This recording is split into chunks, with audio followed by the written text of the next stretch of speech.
သာသနာတော်နှစ်2555ခုကောဇာတက္ကိ1383ခုတော်သလင်းလဆန်း9ရက်နေ့ညရန်ကုန်တိုင်းမယန်းကုန်းမြို့နယ်တရားလေးလမ်းဝသာသနာရေးဝန်ကြီးဌာနနေဆက်နဲ့တောင်တန်းဒေသသာသနာပြုသင်တန်းကျောင်းစဗုတေရိဗိမာန်ကြီးမှာကျင်းပပြုလုပ်ကြတဲ့ဓမ္မပူဇာတရားပွဲဓမ္မသဘင်ကြီးမှာဦးဇင်းတို့ဒီကနေ့ဒုတိယညအဖြစ်ဖြင့်ဘေးသက်ပေါင်းသူတော်ကောင်းတို့ကိုမြတ်စွာဘုရားရဲ့တရားဒေသနာတော်များကိုဟောကြားခွင့်ရပါတယ်တရားပွဲဖြစ်မြောက်ရေးအတွက်မတည်ပြီးတော့လှူဒန်းထားကြတဲ့အလှူရှင်တွေကတော့မိဘများအားဥထိပ်ပန်ဆင်၍ဥခင်မောင်စောဒေါ်လှိုင်းတန်တာဟံသမီးမယရဏဥတာမောင်စိုးမင်းဟိမိသားစုဥအောင်မင်းစိန်ဒေါ်တင်တင်ကြီးမိသားစုဥတင်ရှိန်ဒေါ်ခင်ထားကြီးမိသားစုကိုဇော်မျိုးလွင်မအေးအေးမြိုင်မိသားစုကွယ်လွန်သူဥတင်ရှိန်အားရည်စူး၍ကြံရစ်သူမိသားစုဥရေခဲဒေါ်လူလူလွင်သမီးမတ်ကျေပွင့်ဖြူမိသားစုရွှေအိမ်စီမိသားစုဥအောင်ချိုဝင်းဒေါ်မြတ်မြတ်မိုးမိသားစုဤမိသားစုအပေါင်းတို့ရဲ့ကုသိုလ်ကောင်းမှုကိုအကြောင်းပြုပြီးတော့ဒီကနေ့ညဦးဇင်းတို့ပါရမီ7ပါးတရားတော်ဒုတိယပိုင်းပေါ့နော်မနေ့တုန်းကဒါနပါရမီနဲ့သီလပါရမီဒီကနေ့နိက္ခမပါရမီနဲ့ပညာပါရမီတဲ့တရက်ကိုပါရမီ2ပါးနှုံးဖြင့်ပါရမီ10ပါး9ညဟောဖို့ဦးဇင်းတို့ရည်ရွယ်ထားတဲ့အတိုင်းဒီကနေ့ညနိက္ခမပါရမီနဲ့ပညာပါရမီရဲ့အကြောင်းကိုဦးဇင်းတို့စတင်ပြီးတော့ဟောကြားရနာကြားရအောင်ဒီတရားတော်ကိုမဟောကြားသေးခင်မညာမနာကြသေးခင်မှာတရားတော်အလုံးကိုဟောကြားတော်မူခဲ့တဲ့ဘုရားရှင်ကိုယ်တော်မြတ်ရဲ့အင်မတန်အေးချမ်းကြည်လင်တော်မူတဲ့မဟာကရုဏာကိုသိစေအပ်တရားလုံးစုံကိုသိတော်မူမြင်တော်မူတဲ့သဗ္ဗညုတဉာဏ်ဒီဟုသောပညာကိုထိုမဟာကရုဏာကိုပညာကို2ပါးစုံတို့ဖြင့်ပြည့်စုံတော်မူတဲ့ဘုရားရှင်ကိုယ်တော်မြတ်ကိုယုတိမြတ်တို့ရှိခိုးပူဇော်ကြအောင်စို့အလုံးလက်အုပ်ကလေးတွေချီထားကြကရုဏာတိတလဟရယံပညာပိဇောတဝိဟတမောဟဓမ္မံသနရမရလောကကရုဝန္တိသူကတံဂတိဝိမု ढ ံ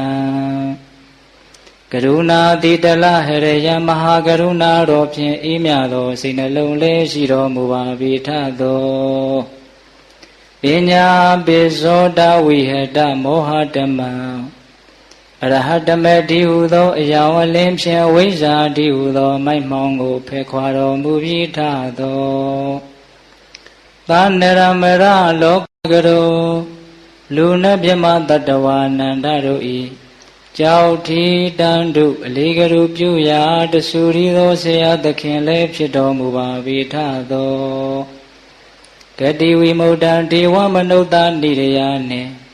ပေတတလိษံလာရရှိငါးတန်သောဂတိတို့မှလီအထူးသဖြင့်ကင်းလွတ်တော်မူပြီထသောသူကတံတတဝါတို့အားအကျိုးများကြောင့်ဟုတ်မှန်သောစကားကောင်းကိုသာမြတ်ဆိုတော်မူပါပြီထသောဗုဒ္ဓံသစ္စာ4ရပ်တရားမြတ်ကိုလက်ပေါ်တင်တာပရမကဲ့သို့ပြတ်သားထင်ထင်သိမြင်ပေတတ်ဘုရားရှင်ကိုယ်တော်မြတ်ကြီးကိုမေယံတရားဟောပုဂ္ဂိုလ်တရားနာပုဂ္ဂိုလ်ခေါ်ဆိုပညတ်ပရမတ်မမူယုံနာနှဖျားဖြစ်ကြပါသောဘုရားတပည့်တော်တို့သည်ဝိနေဝနာမှာကာယဝစီမနောချီ၍သုံးလီဒွါရပနာမဖြင့်ဒုက္ခယုတိုးလက်ဆုံမူကားရှိခိုးဥညွတ်ပါ၏မြတ်စွာဘုရား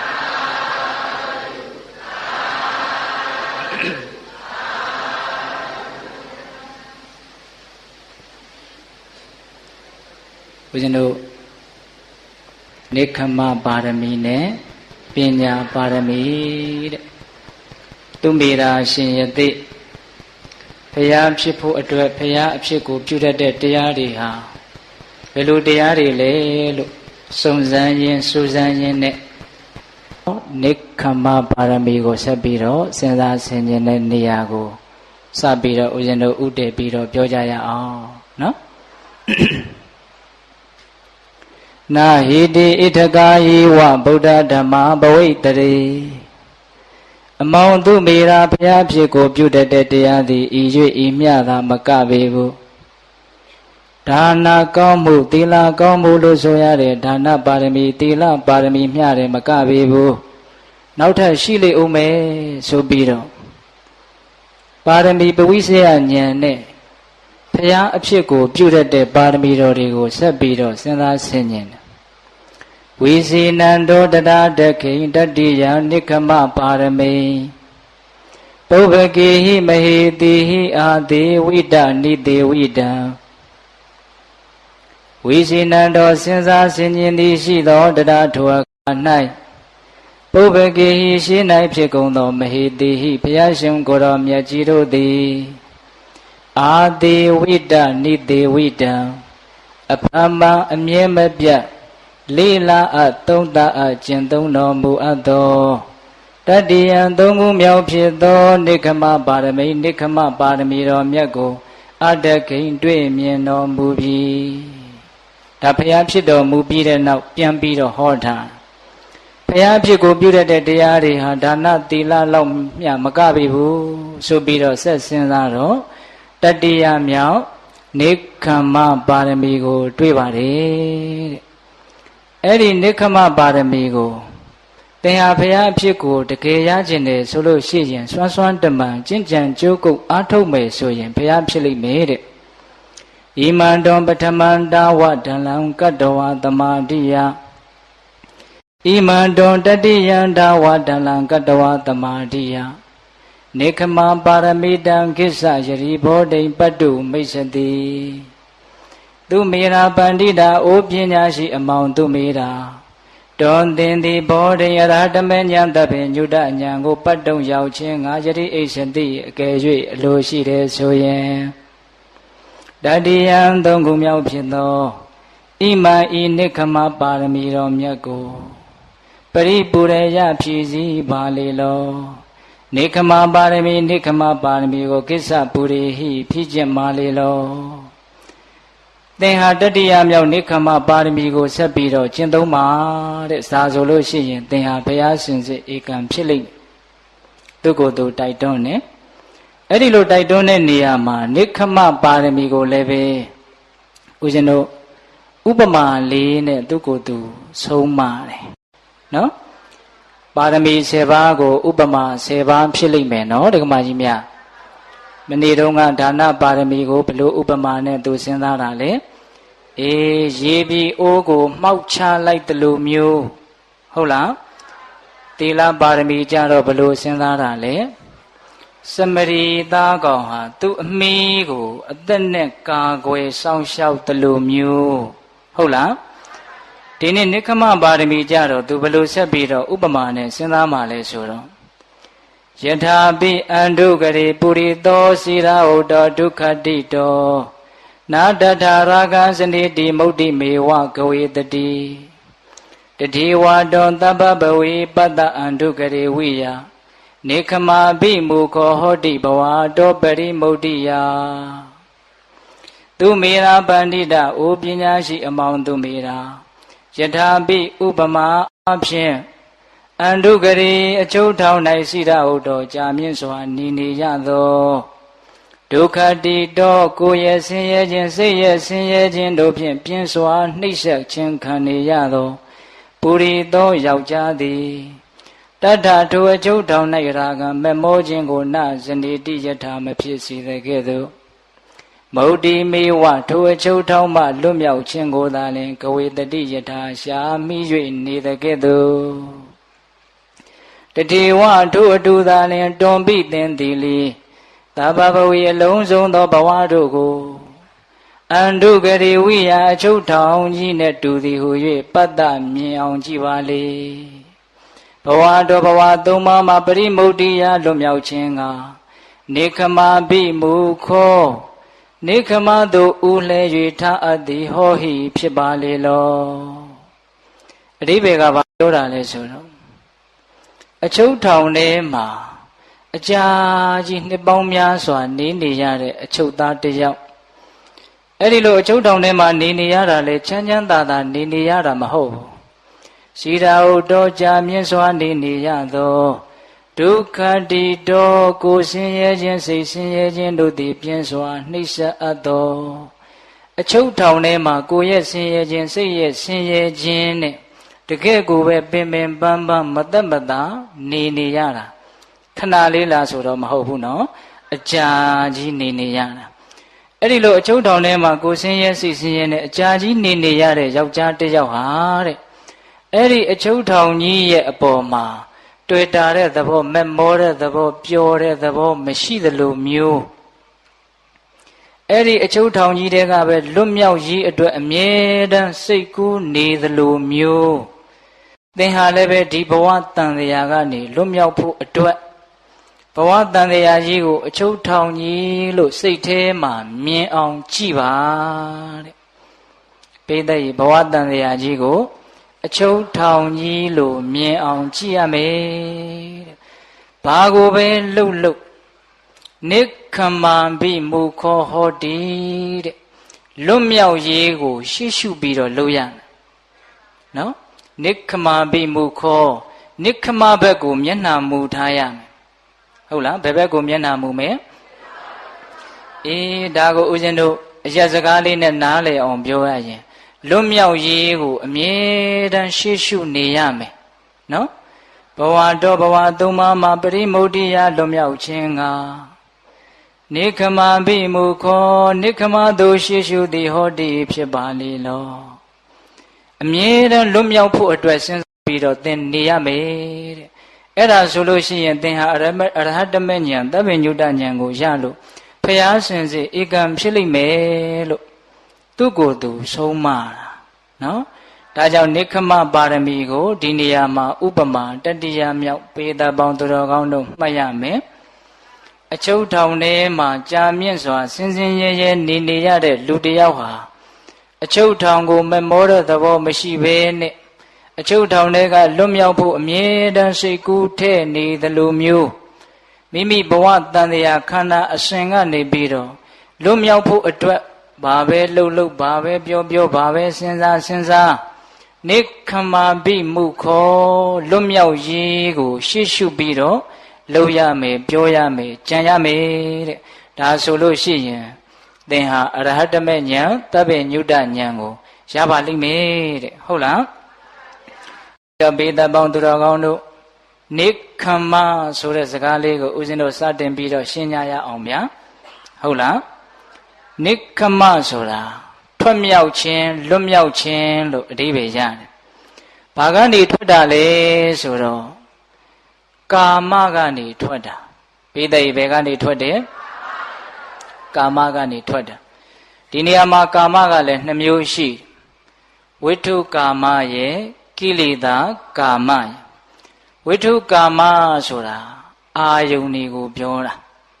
ရူပါယုံတတ္တယုံခန္ဓာယုံရတ္တယုံဖုဒ္ဓဘာယုံအာယုံ၅ပါးကာမဂုဏ်တရားသည်ဝိထုကာမကိလေသာကာမဆိုတာကအဲ့ဒီအာယုန်တွေကိုကောင်းတယ်လို့ထင်ပြီးတော့မမောတဲ့လောဘကိုကိလေသာကာမလို့ဆိုတာဟုတ်လားအာယုန်တွေကနေလွတ်အောင်ကြိုးစားတာလောဘကနေလွတ်အောင်ကြိုးစားတာအဲ့ဒါကိုနိက္ခမလို့ခေါ်တယ်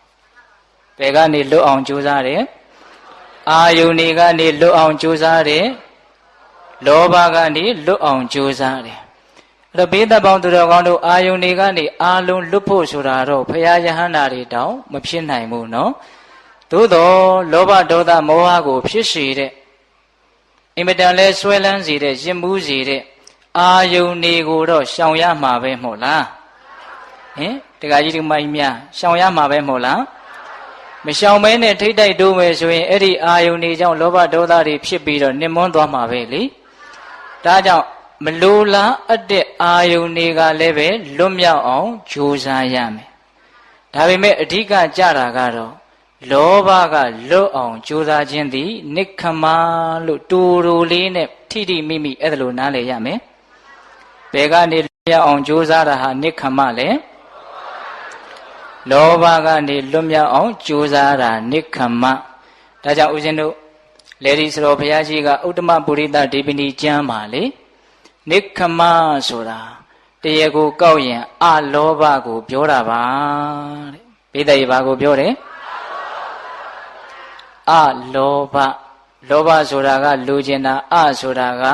မရှိတာလူကျင်မှုကင်းနေတာလူကျင်မှုမရှိနေတာကိုနိခမ္မလို့ခေါ်တယ်ဟုတ်လားအဲ့ဒီမှာဆိုတော့ဘုရားကြီးကနိခမ္မဆိုတာကိုလူသားတွေအနေနဲ့လူ့ကြောင်တွေအနေနဲ့မိမိအိမ်မှာသားနဲ့မယားနဲ့နေရင်းနဲ့ပဲနိခမ္မပါရမီဖြည့်လို့ရပါတယ်ဆိုတာလေးကိုဆိုတော့ဘုရားကြီးကညွှန်ကြားခဲ့တယ်ဒါဆိုရင်ဟောဒီပိဋကကြီးစိတ်ဝင်စားမယ်ထင်တယ်ဟုတ်လားများသောအားဖြင့်နိခမ္မဆိုရင်တောထွက်တာတောထဲရောက်အောင်မှနိခမ္မလို့အဲ့ဒီလိုထင်ထားကြတာနော်အဲ့ဒါလည်းပဲမှန်ပါတယ်အဲ့ဒါကတော့အင်မတန်မြင့်မြတ်တဲ့အပိုင်းနဲ့ကြည့်ပြီးတော့ပြောတာခုဒီပိဋကကြီးကတောထဲကိုတကယ်သွားနိုင်မှာလားမသွားနိုင်ပါဘူးစိတ်ကူးနဲ့တောင်အဆင်မပြေဘူးဟုတ်လားဓမ္မကြီးများအဲ့ဒီတော့စတော်ဘုရားကြီးကသူကဘာပြောတုံးဆိုတော့အိမ်မှာနေရင်းနဲ့ဟေးဟောဒီအာယုန်တွေကလောဘကိုဖြစ်စေတဲ့အာယုန်တွေလို့သိပြီးတော့တတိချာချာနားထောင်နော်ဒီအာယုန်တွေဟာလောဘကိုဖြစ်စေတဲ့အာယုန်တွေလို့သိပြီးတော့အဲ့ဒီအာယုန်တွေရဲ့မတင့်တယ်ခြင်းသဘောဆက်ဆုပ်ခြင်းသဘောကိုမြင်အောင်ကြည့်ပြီးတော့အဲ့ဒီလောဘနည်းအောင်ကြိုးစားရင်အဲ့ဒီအချိန်မှာနိခမ္မပါရမီကိုဖြည့်နေတာတဲ့ဆိုကြပါစို့မိမိကလှတဲ့အစင်းလေးတွေကြည့်ပြီးတော့လောဘဖြစ်တတ်တယ်ဆိုရင်ဩငါဟာဒီအစင်းကိုမမောတဲ့သဘောရှိပါလားအဲ့ဒါဖြစ်အောင်ကြိုးစားမယ်လို့သူ့ရဲ့မတင့်တယ်တဲ့သဘောယွန်းရှားပွဲကောင်းတဲ့သဘောကိုစဉ်းစားပြီးတော့လောဘမဖြစ်အောင်ကြိုးစားမယ်ဆိုရင်အဲ့ဒီအခိုက်အတန့်အဲ့ဒီအချိန်သည်နိခမ္မပါရမီကိုဖြည့်နေတာတဲ့စလာပြီနော်အေးအဲ့ဒါကနေတရားဓမ္မတို့ကတတ်နိုင်သေးတယ်ဆိုလို့ရှိရင်ဖန်ရည်စွန်းတဲ့သင်္ကန်းလေးကိုဝတ်ပြီးတော့လူသူတော်လုပ်ပါတဲ့ဟုတ်လားအဲ့ဒါတဲ့တတ်နိုင်သေးတယ်ဆိုလို့ရှိရင်ယသိသူတော်လုပ်ပါတဲ့အဲ့ဒါတဲ့တတ်နိုင်သေးတယ်ဆိုရင်တာမဏေလေးဝတ်လိုက်ပါတဲ့ဟမ်အဲ့ဒါတဲ့တတ်နိုင်သေးတယ်ဆိုရင်ယဟန်ခံပြီးတော့ယဟန်တစ်ပါးဖြစ်အောင်လုပ်လိုက်ပါတဲ့အဲ့ဒါတဲ့တတ်နိုင်သေးတယ်ဆိုရင်ပထမဇန်ရအောင်ကျင့်ပါတဲ့အဲ့ဒါတဲ့တတ်နိုင်သေးတယ်ဆိုလို့ရှိရင်မဲ့ညံဖူညံရအောင်ကျင့်ပါနော်ယဟန္တာဖြစ်ပြီဆိုရင်တော့အဲ့ဒါနိခမပါရမီအထွတ်ထိပ်ကိုရောက်သွားပြီပေါ့ဟုတ်လားဒါကြောင့်ဦးဇင်းတို့ကျမ်းဂန်တွေထဲမှာပပိဇံပထမံဇာနနိဗ္ဗာန်ဉ္စဝိပဿနာသဗ္ဗေပိကုသလာဓမ္မာနိခမန္တိပဟုစရိလို့အဲ့ဒါလိုဖော်ပြထားတယ်နိခမဆိုတာဘာပြောတာလဲဆိုတော့နံပါတ်1ပပိစရှင်ယဟန်ပြုခြင်းသို့မဟုတ်တောထွက်ခြင်းနံပါတ်2ပထမံဇာနံပထမဇန်ရအောင်ကျင့်ကြံခြင်းဟုတ်လားနံပါတ်3နိဗ္ဗာန်နိဗ္ဗာန်တဲ့နံပါတ်4ဝိပဿနာသင်္ခတတရားတွေကိုမမြဲတဲ့သဘောဆင်းရဲတဲ့သဘောအနှစ်မရှိတဲ့သဘောကိုမြင်အောင်ကြည့်နိုင်တဲ့ဉာဏ်ဟုတ်လားနောက်နံပါတ်5သဗ္ဗေပိကုသလာဓမ္မာသဗ္ဗေပိကုသလာဓမ္မာအလုံးစုံသောကုသိုလ်တရားတို့ကို၎င်းနိခမန္တိနိခမဟု၍ပဟုစရိဆိုအပ်ကုန်၏နော်နိခမတရား5ပါးခွဲပြထားတာနော်ပပိဇံရှင်အဖြစ်ယဟန်အဖြစ်ဝါတောထွက်ခြင်းဆိုတဲ့အဖြစ်ကို၎င်းပထမဇာနံပထမဇံကို၎င်းနိဗ္ဗာန်နိဗ္ဗာန်ကို၎င်းဝိပဿနာဝိပဿနာကို၎င်းသဗ္ဗေပိကုသလဓမ္မအလုံးစုံသောကုသိုလ်တရားတို့ကို၎င်းနိခမန္တိနိခမတရားတို့ဟု၍ပဟုစတိခေါ်ဆိုအပ်ကုန်၏ဟုတ်လားအဲ့ဒီတော့ဘေးတတ်တို့ကဉာဏ်ရှိတယ်ကုသိုလ်ကောင်းမှုဘာကုသိုလ်ပဲဖြစ်ဖြစ်အဲ့ဒါနိခမပဲဘာကြောင့်သူ့ကိုနိခမလို့ခေါ်ရတယ်လဲဆိုတော့အကုသိုလ်တွေကနေလွတ်မြောက်အောင်ထွက်မြောက်အောင်ကြိုးစားလိုက်လို့အဲ့ဒါနိခမဖြစ်သွားတာနိခမရဲ့နယ်ကအကျယ်ကြီးပဲနော်အေးဒါကြောင့်နိခမပါရမီဆိုတာဦးဇင်းတို့ပါရမီထဲမှာ အရေးအကြီးဆုံးပါရမီလို့လေဒီစတော်ဘုရားကြီးကအဲ့ဒါလိုအမိန့်ရှိပိဋကရဲ့နိခမပါရမီကိုဘလို့အမိန့်ရှိတယ်အရေးအကြီးဆုံးပါရမီဘာပြုလို့လဲဆိုတော့ဘာကောင်းမှုကိုပဲလှုပ်တန်တရားဝုတ်ကလွတ်ချင်တယ်ဆိုတဲ့နိခမသဘောမပါဘူးဆိုလို့ရှိရင်အဲ့ဒါပါရမီကိုမမြောက်ဘူးသဘောပေါက်တယ်နော်ဒါနပြုရင်လည်းပဲဒီဒါနကြောင့်ဟောဒီဆင်းရဲတဲ့တန်တရားကလွတ်ပြရစေဆိုတဲ့စိတ်ကူးကလေးပါရမယ်အဲ့ဒီစိတ်ကူးကလေးဒီပင်လေအဲ့ဒါနိခမပါရမီဖြစ်တယ်နိခမပါရမီမပါရင်ကြံတဲ့ပါရမီတွေဟာပါရမီမြောက်တယ်လို့ပြောဖို့အင်မတန်ခက်သွားပြီဟုတ်ရဲ့လားဘာကြောင့်လဲဆိုတော့သူကလွတ်မြောက်ခြင်းတဲ့စိတ်ကိုဗျာအဲ့ဒီတော့မြတ်စွာဘုရားရဲ့အဆုံးအမအင်မတန်အရေးကြီးတဲ့အဓိကကြတဲ့အဆုံးအမကဘာလဲဆိုရင်တန်တရားဟာဆင်းရဲတယ်ဒီထဲကမြန်ထွက်ဖို့ဒါပဲဗျာဒီထဲမှာကောင်းအောင်နေနီးဆိုတာကတော့ဘုရားမပွင့်ခင်တုန်းကလည်းရှိတာပဲလေဒါကြောင့်မြတ်စွာဘုရားကဒီမှာတန်တရားကိုအင်မတန်ဆင်းရဲတဲ့ထောင်ကြီးနဲ့ဥပမာပေးတာဒီထဲမှာကောင်းတာဆိုလို့ဘာမှမရှိဘူးရှိတယ်လို့ထင်တယ်ဆိုရင်လည်းအဲ့ဒါအမှားပဲသဘောပေါက်လားဒါကြောင့်နိခမပါရမီတိပါရမီ7ပါးထဲမှာအရေးအကြီးဆုံးဟုတ်ရဲ့လားအေးအဲ့ဒါလောက်အရေးကြီးတဲ့အရာကျယ်တဲ့ဒီပါရမီဒီနိခမပါရမီကိုဖြစ်ချင်တယ်ဆိုလို့ရှိရင်သူ့ရဲ့အနည်းဆုံးသောအကြောင်းဟာဘာလဲလို့နားလည်ကြတဲ့ပြောရရင်နိခမပါရမီဟာဘာကြောင့်ဖြစ်တာလဲလို့သိရမယ်နိခမပါရမီဖြစ်ခြင်းရဲ့အကြောင်းအဲ့ဒါဘာလို့ဆိုတော့တံဝေကပဋ္ဌာနံထိတ်လန့်ခြင်းသည်နိခမပါရမီဖြစ်ခြင်းရဲ့အနည်းဆုံးသောအကြောင်းပဲနော်ထိတ်လန့်ခြင်းသည်နိခမပါရမီဖြစ်ခြင်းရဲ့အနည်းဆုံးအကြောင်းဘာတွေကိုထိတ်လန့်တာလဲဆိုတော့ဒီတန်တရားရဲ့အပြစ်ကိုမြင်ပြီးတော့ထိတ်လန့်เสียမှုလို့ထိတ်လန့်တဲ့သဘောဖြစ်လာရင်အဲ့ဒါတန်ဝေကပဲအဲ့ဒီတန်ဝေကဆိုတဲ့ထိတ်လန့်ခြင်းဖြစ်လာလို့ရှိရင်လွတ်မြောက်ခြင်းဆိုတဲ့နိခမပါရမီဖြည့်ဖို့အတွက်မသေးကြဘူးလားသေကြတယ်ဒါကြောင့်နိခမသည်ထိတ်လန့်ခြင်းဆိုတဲ့တန်ဝေကတည်းဟူသောအကြောင်းတရားကြောင့်ဖြစ်တာလို့နားလည်ရမယ်ပိဋကကြီးထိတ်လန့်ရင်ထွက်မှာပဲဗျခုဒီထဲမှာပျော်နေသေးတယ်ဆိုရင်ဒီထဲကိုတကယ်မကြောက်သေးလို့ပေါ့ပိဋကကြီးထွက်တယ်ဆိုတာကြောက်မှထွက်တာနော်အေးပျော်စရာလို့ထင်နေတယ်ဆိုလို့ရှိရင်ဘယ်တော့မှထွက်မှာမဟုတ်ဘူးဘယ်တော့မှထွက်ဖို့မကြိုးစားရင်လည်းဘယ်တော့မှလည်းပဲလွတ်မြောက်မှလည်းမဟုတ်ဘူးဒါကြောင့်ထိတ်လန့်စရာကိုမြင်ပြီးတော့ထိတ်လန့်ပြီးတော့ထွက်သွားကြတဲ့ပုဂ္ဂိုလ်တွေရဲ့အကြောင်းဦးဇင်းတို့ဒီကနေ့ညနိခမပါရမီနဲ့ပတ်သက်ပြီးတော့ဘာကိုပြောဖို့စဉ်းစားထားလဲဆိုတော့ဟောဒီပိဋကကြီးရှားနှုံးပြကြားဖို့ပြီးသားဖြစ်တဲ့ဇတ်တော်တစ်ခုဇတ်ကြီး10ဘွယ်တဲကမဟာစနကဇတ်နော်မဟာစနကဇတ်ကိုများသောအားဖြင့်ဦးဇင်းတို့ပိဋကပေါင်းသူတော်ကောင်းတွေသိထားကြတာကလုံလဝရိယကြီးတဲ့နေရာမှာအင်မတန်ထူးကဲတဲ့မင်းသားစနကမင်းသားသမုဒ္ဒရာထဲမှာ9ရက်တိတိလက်ပြကူးတာနော်အေးလုံလဝရိယနေရာမှာသက်သေပြဖို့အတွက်ပဲလို့များသောအားဖြင့်စနကဇတ်ကိုအဲ့ဒါလို့ထင်ထားကြတယ်တကယ်စင်စစ်ကဒီမဟာစနကဇတ်တော်ကိုမြတ်စွာဘုရားဟောတာဟာလုံလဝရိယကိုထင်ရှားစွာပြခြင်းလို့ဟောတာမဟုတ်ဘူးဘာကိုထင်ရှားစွာပြခြင်းလို့ဟောတာလဲဆိုလို့ရှိရင်နိခမထွက်မြောက်ခြင်းကိုထင်ရှားစွာပြခြင်းလို့ဒီဇတ်တော်ကိုဟောတာဟုတ်ရဲ့လားဦးဇင်းတို့ဇတ်တော်ကိုအကျေတဝင်းကြီးမပြောပါဘူးနော်အေးဦးဇင်းတို့တဏှာကြီးကိုအတွင်းမှာအပြီးပြောမှာဟုတ်လား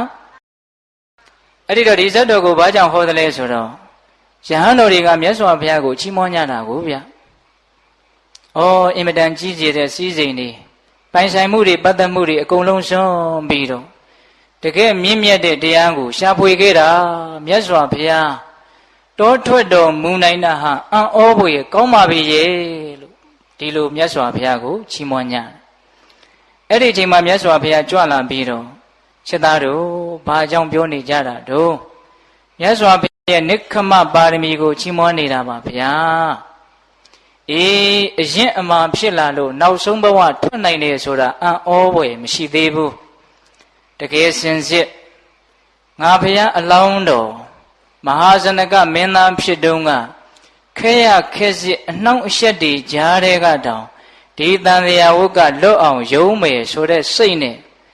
အင်မတန်ကြီးကျယ်တဲ့ထွတ်မြောက်ခြင်းမျိုးဖြင့်ထွတ်မြောက်တော်မူခဲ့ပြီဆိုပြီးတော့ဒီမဟာဇနကဇတ်ကိုဟောတာဟုတ်လားအဲ့ဒီမှာဦးဇင်းတို့ရှေ့ပိုင်းတွေကိုကြော်လိုက်ပေါ့ဗျာလက်ပြကူတာတွေရွှေအိုးကြီး16လုံးဖော်ပေးတာတွေတေဝလိဒေဝီမင်းသမီးနဲ့ထီနံသိမ့်ပွဲခန္ဓာတွေအဲ့ဒါတွေဘာလုပ်လိုက်မလဲကြော်လိုက်ကြစို့ဟုတ်လားမြန်မြန်ဆန်ဆန်ပဲကြော်လိုက်ကြစို့တေဝလိမင်းသမီးနဲ့ပေါင်းသင်းပြီးတော့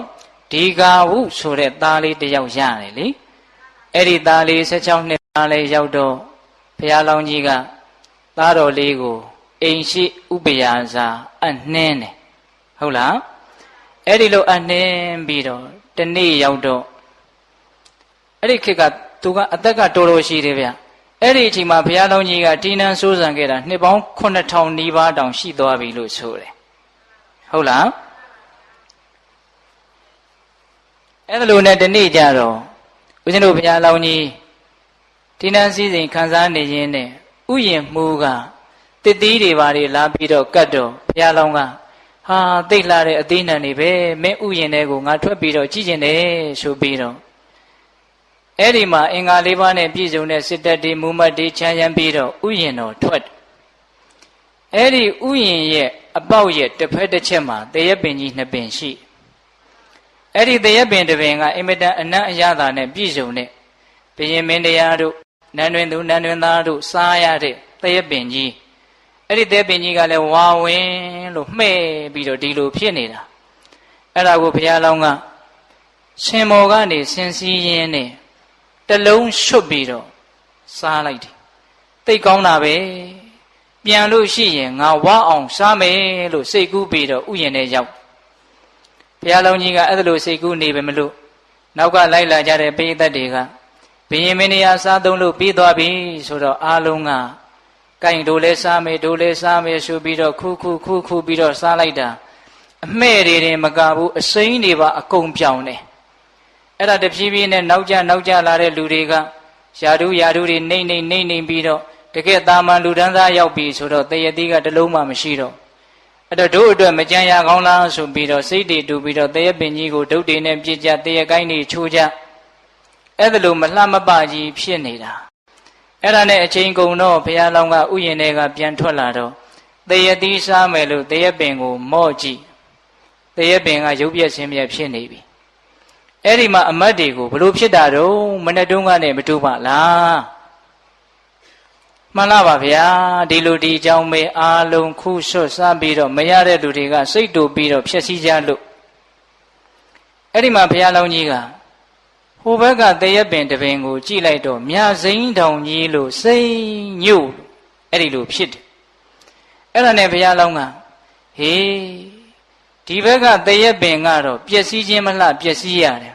ဟိုဘက်ကတရက်ပင်ကတော့ပဂရိအတိုင်းတည်ရှိနေပါလားဉာဏ်ပညာကပါရမီထူးအောင်ပါလာတဲ့ပုဂ္ဂိုလ်ဆိုတော့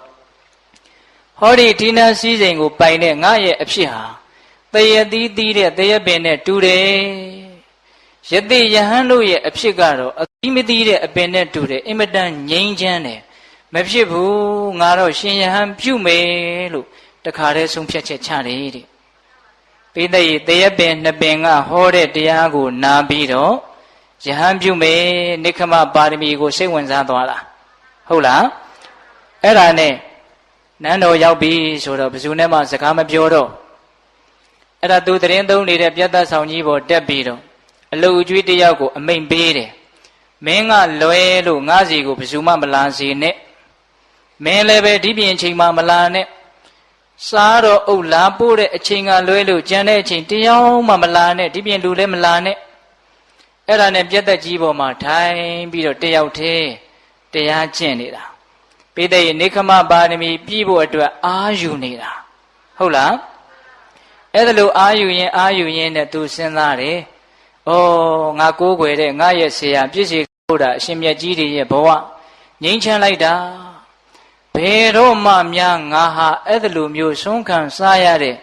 ယဟန်သူတော်စင်ဖြစ်ပါမလဲလို့သူစဉ်းစားနေတာနော်အဲ့ဒီမှာစာထဲမှာတော့အကျေပြောတယ်နန်းတော်ကြီးကိုကြည်ပြီးတော့လဲစဉ်းစားတယ်ရေကန်ကြီးကိုကြည်ပြီးတော့လဲစဉ်းစားတယ်ဘယ်လိုစဉ်းစားတာလဲဆိုတော့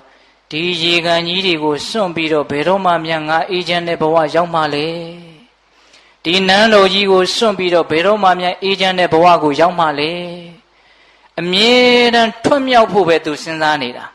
နောက်ဆုံးသူဘလို့ဒီစဉ်းစားလဲဆိုတော့ထမင်းစားတဲ့အခါမှာရွှေကွက်ကြီးနဲ့စားတာလေရွှေကွက်ကြီးကပို100လောက်တောင်ရှိတယ်လို့ပြောတယ်အဲ့ဒါကိုဦးဇင်းလည်းရှင်းကောင်းကောင်းရှင်းမပြတတ်ဘူးအကြီးကြီးလို့ဆိုကြပါစို့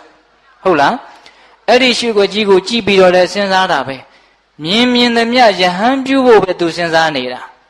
ဒီရွှေကွက်ကြီးကိုစွန့်ပြီးတော့မြေသပိတ်ကလေးပြီးတော့ဆုံးခံစားရတဲ့ငြိမ်းချမ်းတဲ့ဘဝကိုဘယ်တော့မှမြန်ငါရပါမလဲတယောက်တည်းဖြစ်နေတာအဲ့ဒါဘလောက်တောင်ကြာသွားတုံးဆိုတော့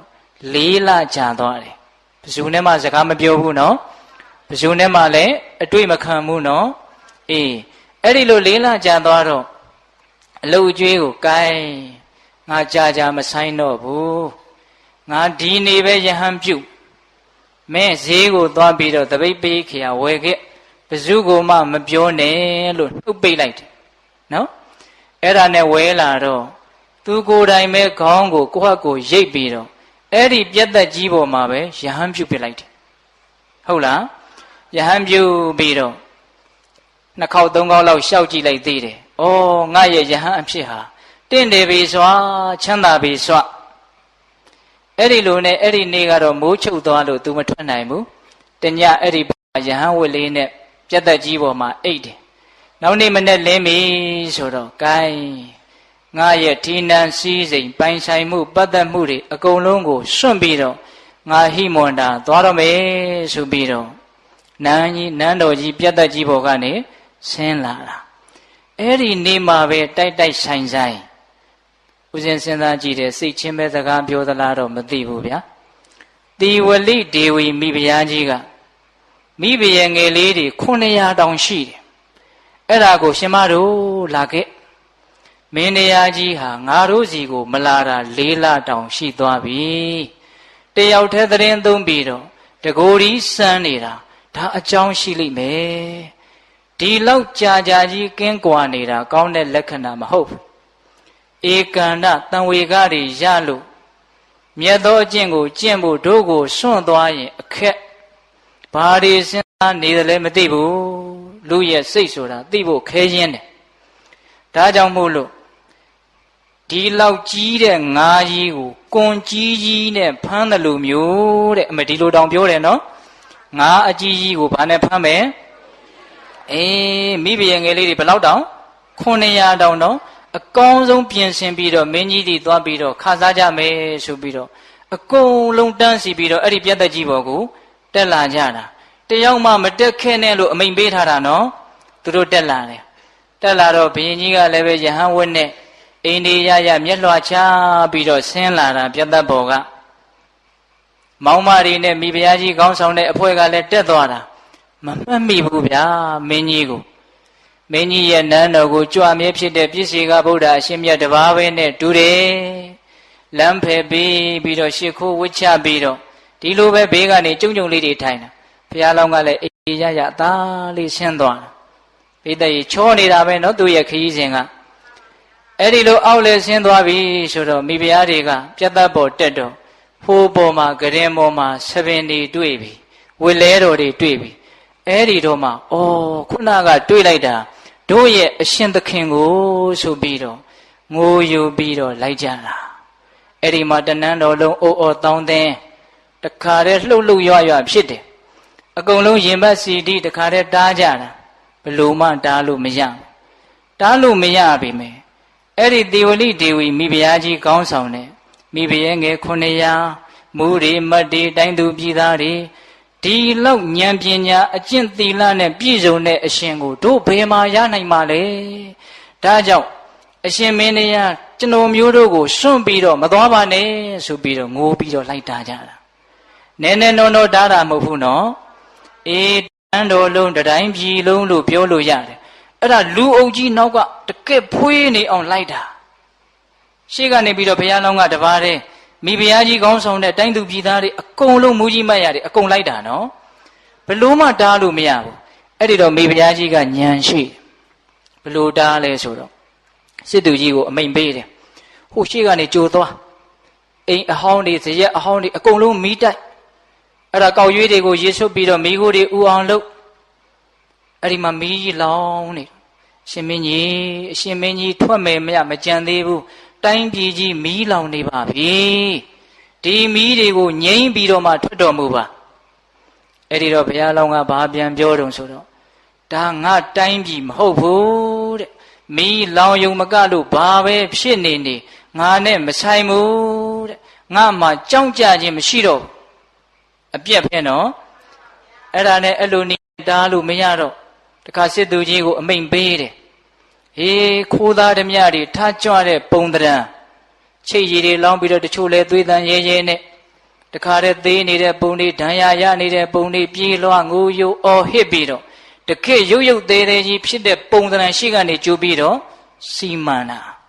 ရှင်မင်းကြီးကြည့်ပါဦးရှင်မင်းကြီးထွက်မယ်မှမကြံသေးဘူးတိုင်းပြည်ကြီးတခိုးဓမြတွေဖျက်ဆီးလို့ပျက်စီးနေပါပြီအဲ့ဒီတော့ဘုရားလောင်းကဘာပြောတုံဆိုတော့ဒါမိဖုရားရဲ့လက်ချက်ဆိုတာသိတယ်ဘုရားလောင်းကဟုတ်လားအဲ့ဒီတော့မိဖုရားကြီးဒါငါတိုင်းပြည်မဟုတ်တော့ဒါငါနဲ့မဆိုင်တော့ဘူးဒါငါအတွက်ဘာမှကြောက်ကြစိုက်เสียမဟုတ်တော့ဘူးဆိုပြီးတော့ကြွမြေတိုင်းဆက်ကြွသွားတာဟုတ်လားအဲ့ဒီလိုကြွသွားတော့လည်းပဲနောက်ကတိုင်းသူပြည်သားတွေအကုန်လုံးယုံနဲ့လိုက်နေတော့ဘုရားလောင်းကစိတ်ပြက်မှာဗောဗျစိတ်ပြက်တော့နောက်လှည့်ပြီးတော့ကြည်တယ်ဘုရားလောင်းလည်းရက်တော့အကုန်လုံးရက်သွားရက်ပြီးတော့ဘုရားလောင်းကမေးတယ်ဒါဘစုတိုင်းပြည်လေဒီမိထီလာတိုင်းပြည်ကြီးဟာရှင်မင်းတရားရဲ့တိုင်းပြည်ပါသိကြတယ်နော်မှန်လားပါသိကြကြောင်းပါအကုန်လုံးပြောနေကြအဲ့ဒီလိုဆိုရင်အမိတ်မှတ်ဟောဒီစီးကြောင်းကိုကြော်တဲ့လူရာဇဒံဆိုပြီးတော့လှန်တန်တဲ့မြေကြီးကိုချစ်ပြဘယ်သူမှမကြော်ရဲဘူးအဲ့ဒါဘုရားလောင်းစိုက်နဲ့တပါးတည်းကြွသွားတာလူအုပ်ကြီးအဲ့ဒီစီးကြောင်းရဲ့ဟိုဘက်မှာကုန်ကျန်းနေရတာဒါပေမဲ့မိဖုရားကြီးကဘယ်လိုမှမခွဲနိုင်ဘူးအဲ့ဒါနဲ့ဘာလုပ်လဲဆိုတော့မိဖုရားကြီးကလူလိမ့်အော်ဟစ်ငိုးယူပြီးတော့အဲ့ဒီနားနဲ့လူလိုက်တာစီးကြောင်းကြီးကပြက်သွားရောပြက်ပြီးတော့ဟိုဘက်ရောက်သွားတော့မိဖုရားကြီးကလိုက်သွားလူတွေကလည်းဒါမိဖုရားကြီးဖြတ်တာတို့ဖြတ်တာမဟုတ်အဲ့တော့တို့ဒီနားကနေဖြတ်မယ်ဆိုတော့အကုန်လုံးလိုက်ကြပြန်ရောတဲ့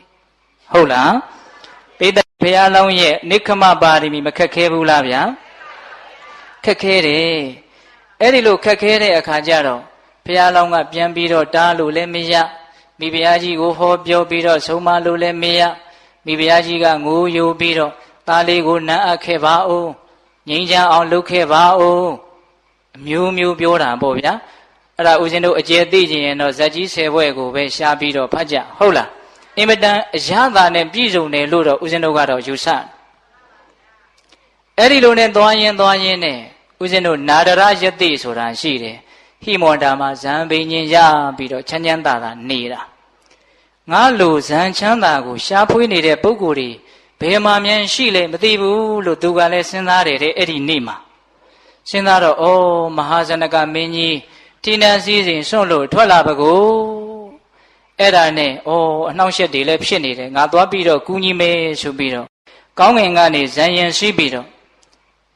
အိုးရှင်ယသိယုံစူးအုပ်နဲ့ပွဲကြီးလမ်းကြီးမြန်ကျင်းပနေတာလားတဲ့ရွဲ့ပြီးတော့ပြောတာအဲ့ဒီလိုပြောတော့ဘုရားလောင်းကနည်းနည်းတော့ရှင်းမှာပေါ့အဲ့ဒီတော့ဘာပြောတုံဆိုတော့မဟုတ်ပါဘူးရှင်ယသိတဲ့ကိလေသာဒီဟုသောစီယိုကြီးကိုကြော်ဖြတ်ဖို့ကြိုးစားနေတာပါတဲ့ဒါကဥစဉ်ကအရက်စကားလေးနဲ့ပြောတာနော်စာရဲကတော့ကိလေသာစောင်းရမ်းဆိုတာဥစဉ်တို့တောလို့ဆိုရင်တော့စီယိုမြို့လို့ဆိုရင်တော့အုတ်တိုင်းပေါ့ဗျာဟုတ်လားအဲ့ဒီလိုကိလေသာစီယိုကြီးကိုကြော်ဖြတ်ဖို့ကြိုးစားနေတာပါကျွန်ုပ်မဟာဇနကမင်းမှာအဲ့ဒီလိုပြောတဲ့အခါကျတော့နာရဒယတိကမင်းကြီးဒီသင်္ကန်းလေးဝတ်ပြီးတော့ဒီဆံကလေးပယ်လိုက်ယုံနဲ့ကိလေသာစီယိုကိုကြော်နိုင်ပြီလို့မြန်ထင်သလားတဲ့ လေးနဲ့တယ်နော်ဒါလေးဝှက်လိုက်တာနဲ့အသွင်လေးတောင်းလိုက်တာနဲ့အဖြူအမဲကနေအဖြူတန်းဖြစ်သွားမယ်လို့ထင်သလားတဲ့ဘုရားလောင်းအံ့ဩတယ်အဲ့ဒီမှာနာရဒယတိကဘုရားလောင်းကိုဆုံးမတယ်ယဟန်ဖြစ်ပေမလို့ယဟန်တရားကိုဆက်ပြီးတော့ကျင့်အောင်မှလည်းပဲတကယ်နိက္ခမဆိုတဲ့လွတ်မြောက်ခြင်းအစစ်ကိုရမှာအခုဒီလိုကြီးယုံဖြစ်နေတာကြီးမကောင်းပါဘူးလို့ပြောသွားတာအဲ့ဒီလိုပြောသွားတော့ဘုရားလောင်းကဂိုင်းငါတော့ဒုက္ခပဲနောက်ကလူတွေလည်းဘလို့မှမတားနိုင်ဘူးအဲ့ဒါနဲ့နောက်မိခါစိန်ယသိတယ်နောက်ယသိတစ်ပါးရောက်လာပြန်တယ်အဲ့ဒီယသိကကောင်းကင်ကနေလာပြန်တာပဲစောစောတုန်းကနာရဒယသိလို့ဇံပင်ကြီးနဲ့ကြည့်ပြီးတော့ကူညီမလို့ရောက်လာတာဟုတ်လားအဲ့ဒီမှာသူကဘာပြောတုံဆိုတော့အရှင်ယသိရွှေခွက်ကြီးကိုစွန့်ပြီးတော့ဘာမှအဖိုးမထိုက်တဲ့မြေသပိတ်ကိုတည်ဆောင်လာအင်မတန်အဖိုးထိုက်တဲ့ဝစ်လဲတော်တွေကိုစွန့်ပြီးတော့ဘာမှအဖိုးမတိုက်တဲ့ပန်းတကူသင်္ကန်းကိုဆောင်းလာတာသင်ကိုတိုင်းသူပြည်သားတွေကသဘောမကျလို့နှင်ထုတ်လိုက်တာလားမသိဘူးတဲ့ဟောမခံချင်အောင်ပြောတာနော်အဲ့ဒီတော့ဘုရားလောင်းကဘာပြောတုံဆိုတော့တိုင်းသူပြည်သားတွေကငါ့ကိုသိချစ်တယ်တဲ့တကယ်စင်စစ်ငါတန်တရားဝတ်ကလွတ်အောင်ဆိုတဲ့မြင့်မြတ်တဲ့ရည်ရွယ်ချက်နဲ့ဒီအဝတ်ကိုဝတ်လာတာတဲ့အဲ့ဒီလိုပြောတော့မိဂသိယသိကသိတော်တာပဲသင်ပြောတဲ့စကားသိကြီးကျယ်တာပဲဦးဇင်းကအသေးစိတ်မပြောနိုင်ဘူးနော်အချိန်ကသတ်မှတ်ထားတာတောင်စေတော့မယ်ဗျဟုတ်လားအဲ့ဒီတော့ तू ကဘာပြောတုံဆိုတော့အရှင်ရဲ့ဆရာဟာဘယ်သူများဖြစ်လိမ့်မလဲဖရာပဲဖြစ်မလားမသိဘူးတဲ့အဲ့ဒီတော့ဘုရားလောင်းကငါမှဆရာမရှိပါဘူးတကယ်တမ်းငါရဲ့ဆရာဟာဘယ်သူလဲလို့မေးရင်တရက်ပင်နှစ်ပင်ပဲတဲ့သူဆရာဟာဘယ်သူလဲတရက်ပင်နှစ်ပင်နေတဲ့တီးတယ်ဆိုရင်အနှိမ့်ဆက်ခံရမယ်မတီးဘူးဆိုရင်ချမ်းသာမယ်အကျယ်ချက်ပြီးတော့တွေးရအသေးစိတ်မပြောတော့ဘူးနော်အေးအဲ့ဒီလိုနဲ့ဘုရားလောင်းကြီးကိုဆုံးမပြီးတော့အဲ့ဒီမိဂစိန်ယသိကလည်းပဲဆက်ပြီးတော့ခရီးထွက်သွားတာအဲ့ဒီလိုခရီးထွက်သွားရင်းနဲ့တခါတည်းမိဖုရားကတော့လိုက်နေတာပဲအဲ့ဒါရက်ပေါင်းများစွာတောင်ကြားလာပြီညရောက်ရင်တစ်တက်ကြီးတဲပြီးတော့သူကအဲ့ဒီတစ်တက်ထဲမှာအိတ်တာမိဖုရားကဘုရားလောင်းကတော့အဲ့ဒါတစ်ပင်ချေရင်တစ်ခုခုမှာပဲအိတ်တယ်နော်အင်မတန်ခဲရင်နဲ့နော်နိခမပါရမီရအောင်လုပ်ဖို့လွယ်သလောက်စွန့်ပြီဆိုတော့ခဲရင်တယ်ဆိုတာလေးကိုပြောပြနေတာဟုတ်လားအဲ့ဒီလိုနဲ့သွားရင်နဲ့မနဲ့လင်းလာတော့တနေ့တော့ဆုံးကန်ထွက်တယ်ဘုရားလောင်းကဟိုကကတ်တဲ့ဆုံးနေမစားဘူးနော်ဆုံးကန်ထွက်တော့ဆုံးကန်သွားရင်နဲ့ခွေးတကောင်ကအမဲသားတစ်ခုကိုချီးလာတာအမဲခင်ချီးလာပြီးတော့အဲ့ဒီနာပြုတ်ကြတာလူတွေကိုကြောက်တော့ခွေးကလည်းပြေးရောဘုရားလောင်းကပိုင်ရှင်မရှိဘူးဆိုပြီးတော့အဲ့ဒီအမဲခင်လေးကိုရေဆေးပြီးတော့စားတာဗျာစားတော့မိဖုရားရှင်ဘတ်ထုမင်းကြီးဒီလောက်မြင့်မြတ်တဲ့အမျိုးကနေခွေးပါဇက်ကကြလာတဲ့ဒီအစာကိုစားတာမသင့်တော်ပါဘူးတဲ့အဲ့ဒီတော့ဘုရားလောင်းကဘာပြောတုံဆိုတော့ဒါခွေးကစွန့်သွားပြီတဲ့ငါအတွက်တရားသဖြင့်ရတဲ့ပစ္စည်းအင်မတန်မွန်မြတ်တယ်တဲ့တရားသဖြင့်ရတဲ့ပစ္စည်းအင်မတန်မွန်မြတ်တယ်တဲ့တရားသဖြင့်မရတဲ့ပစ္စည်းတွေဒါလည်းဘလောက်ဖယ်တန်နေအဲ့ဒါတန်ဖို့မရှိဘူးတဲ့အကျယ်ပြောစရာသိကောင်းတယ်မပြောအားဘူးဟုတ်လားနောက်တကကြီးဒီမိုင်းမြရှေ့ဆက်ရအောင်မယ်နော်အေးအဲ့ဒီလိုသူတို့နှစ်ယောက်အချီချပြောမိဖုရားကြီးငြိမ်သွားရောအဲ့ဒီလိုနဲ့ရှေ့ဆက်သွားရင်နဲ့ရွာတရွာနာရောက်အဲ့ဒီလိုရွာတရွာနာရောက်တဲ့အခါကျတော့ကလေးမလေးတွေကစားနေတာတွေ့တယ်ကလေးမလေးတွေကစားနေတာဘာလို့ရင်ကစားနေတာလဲဆိုတော့ဆံပြရင်းနဲ့ကစားနေတာဖုန်တွေကိုသကောလေးတွေထည့်ပြီးအဲ့ဒီမှာကလေးတယောက်ကတစ်ဖက်ကလက်ကောက်တစ်ဖက်ဝတ်တယ်တစ်ဖက်ကနှစ်ခုဝတ်ထားတယ်နှစ်ဖက်ဝတ်တဲ့ဘက်ကလက်ကောက်ကချွန်းနဲ့မြည်တယ်မြည်တော့ဘုရားလောင်းကညံရှိတယ်ဒီကလေးမလေးညံရှိရင်ဒီတိဝလိဒေဝီမင်းသမီးကိုပြန်နှင်ဖို့အတွက်အထောက်အကူပြုတံကောင်းရဲ့ဆိုပြီးတော့ဟေးမင်းရဲ့လက်တစ်ဖက်ကဘာလို့မြည်နေတာတုံးလို့မေးတယ်မေးတော့အဲ့ဒီကလေးမလေးကဥပ္ပလွန်ထေကြီးရဲ့အလောင်းဆိုတော့ညံရှိတယ်မင်းကြီးတဲ့တစ်ဖက်တည်းဆိုတော့အတန်မထွက်ဘူးနှစ်ဖက်ဆိုတော့အတန်ထွက်လာတယ်တဲ့အဲ့ဒီတော့လောကကြီးမှာလဲနှစ်ယောက်ဆိုတာဖြစ်လာရင်ညင်းရခုံရတော့တာပဲတဲ့အတန်တွေထွက်လာတော့တာပဲတဲ့နော်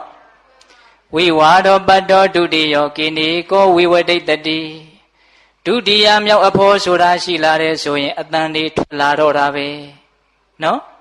တယောက်တည်းဆိုရင်ဘယ်သူနဲ့ညင်းမှလဲတဲ့အဲ့ဒီအမျိုးသမီးလေးကပြောနေတာနော်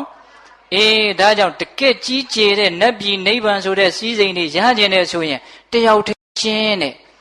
အခုအရှင်ယဟန်ကြည့်ရတာဒါအရှင်ယဟန်ရဲ့မိန်းမလားနှမလားအမလားတဲ့မေးတာဗျာဟုတ်လားယဟန်ဖြစ်ပြီးတော့နောက်ကမိန်းမတွေတယုံယုံနဲ့ဘယ်ကြည့်ကောင်းပါလေတဲ့တကယ်ဆိုရင်နှမဖြစ်အောင်တောင်မှဒီလူကြီးလိုက်နေတယ်ဆိုရင်တနေ့နေ့အဲ့ဒါရှင်ယဟန်ရဲ့အန္တရာယ်သေချာပေါက်ပြုတ်လိုက်မယ်တဲ့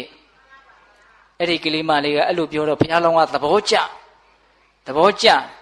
အဲ့ဒါနဲ့သေဝလိဒေဝီဘက်ကိုလှည့်ပြီးတော့သေဝလိမင်းစဉ်းစားပါဦးငါရဲ့အခိုင်းအစေလောက်ရှိတဲ့ဒီကလေးမလေးကငါ့ကိုအခုအရှက်ရအောင်ပြောနေပြီငါ့ကိုဆုံးမနေပြီမင်းကြောင့်ငါဒီလိုအဆုံးမခံနေရဘုရားလောင်းကမင်းစဉ်းစား तू ပြောတာလဲတကယ်သဘာဝကျတယ်ဒါကြောင့်ဒီနေ့ကစပြီးမင်းကလည်းငါ့ကိုမင်းလင်းလို့မပြောပါတော့နဲ့ငါကလည်းမင်းကိုငါမယားလို့မပြောတော့ပါဘူးတဲ့အဲ့ဒါလို့ပြောတော့နှစ်ပေါင်း9000ကျော်ပေါင်းသင်းလာတဲ့ဇနီးခင်မွန်းအသေးနှလုံးကိုလှမ်းနဲ့ထိုးတယ်လို့ခံစားရတယ်တဲ့သေဝလိကလည်းအဲ့ဒါမျက်ရည်တွေတွေ့တွေ့ကြားပြီးတော့မင်းတရားဒီလိုကြီးမပြောလိုက်ပါနဲ့သူ့ဘက်ကကြည့်တော့လဲသနာเสียပဲနော်အဲ့ဒါနဲ့ဘုရားလောင်းကအပြက်ပြောတယ်ဟောဒီမှာဘယ်ဘက်တလန်းညာဘက်တလန်းမင်းကြိုက်တဲ့လမ်းကိုသွားဒီအချိန်ကစပြီးမင်းနဲ့ငါအပြီးပိုင်လမ်းခွဲကြစို့ငါလုံးဝဆုံးဖြတ်ထားတယ်အဲ့ဒီတော့သေဝလိကမျက်ရည်တွေကြားဘယ်လို့မှမတက်နိုင်အဲ့ဒါနဲ့ကဲအရှင်မင်းတရားကယောက်ျားလေးဆိုတော့လက်ရလမ်းကိုကြွပါကျွန်တော်မျိုးမကြီးလက်ဝဲလမ်းသွားပါမယ်ဆိုပြီးတော့သွားဘုရားလောင်းလဲကြွသွားရောသေဝလိလဲကြွသွားရောနည်းနည်းလေးလဲရောက်ရောငါဒီအရှင်သခင်နဲ့ကင်းပြီးတော့ဘယ်လိုမှမနေနိုင်ဘူးဆိုပြီးတော့ငိုးပြီးတော့ပြန်လိုက်တာပဲဗျာမိဖုရားကြီးကမိဖုရားကြီးလိုက်တယ်ဆိုတော့မိဘရဲ့ငယ်တွေကိုအမတ်တွေရောအကုန်လုံးလိုက်ကြပြန်ရောပေးတဲ့ရဒုက္ခရောက်နေတာနော်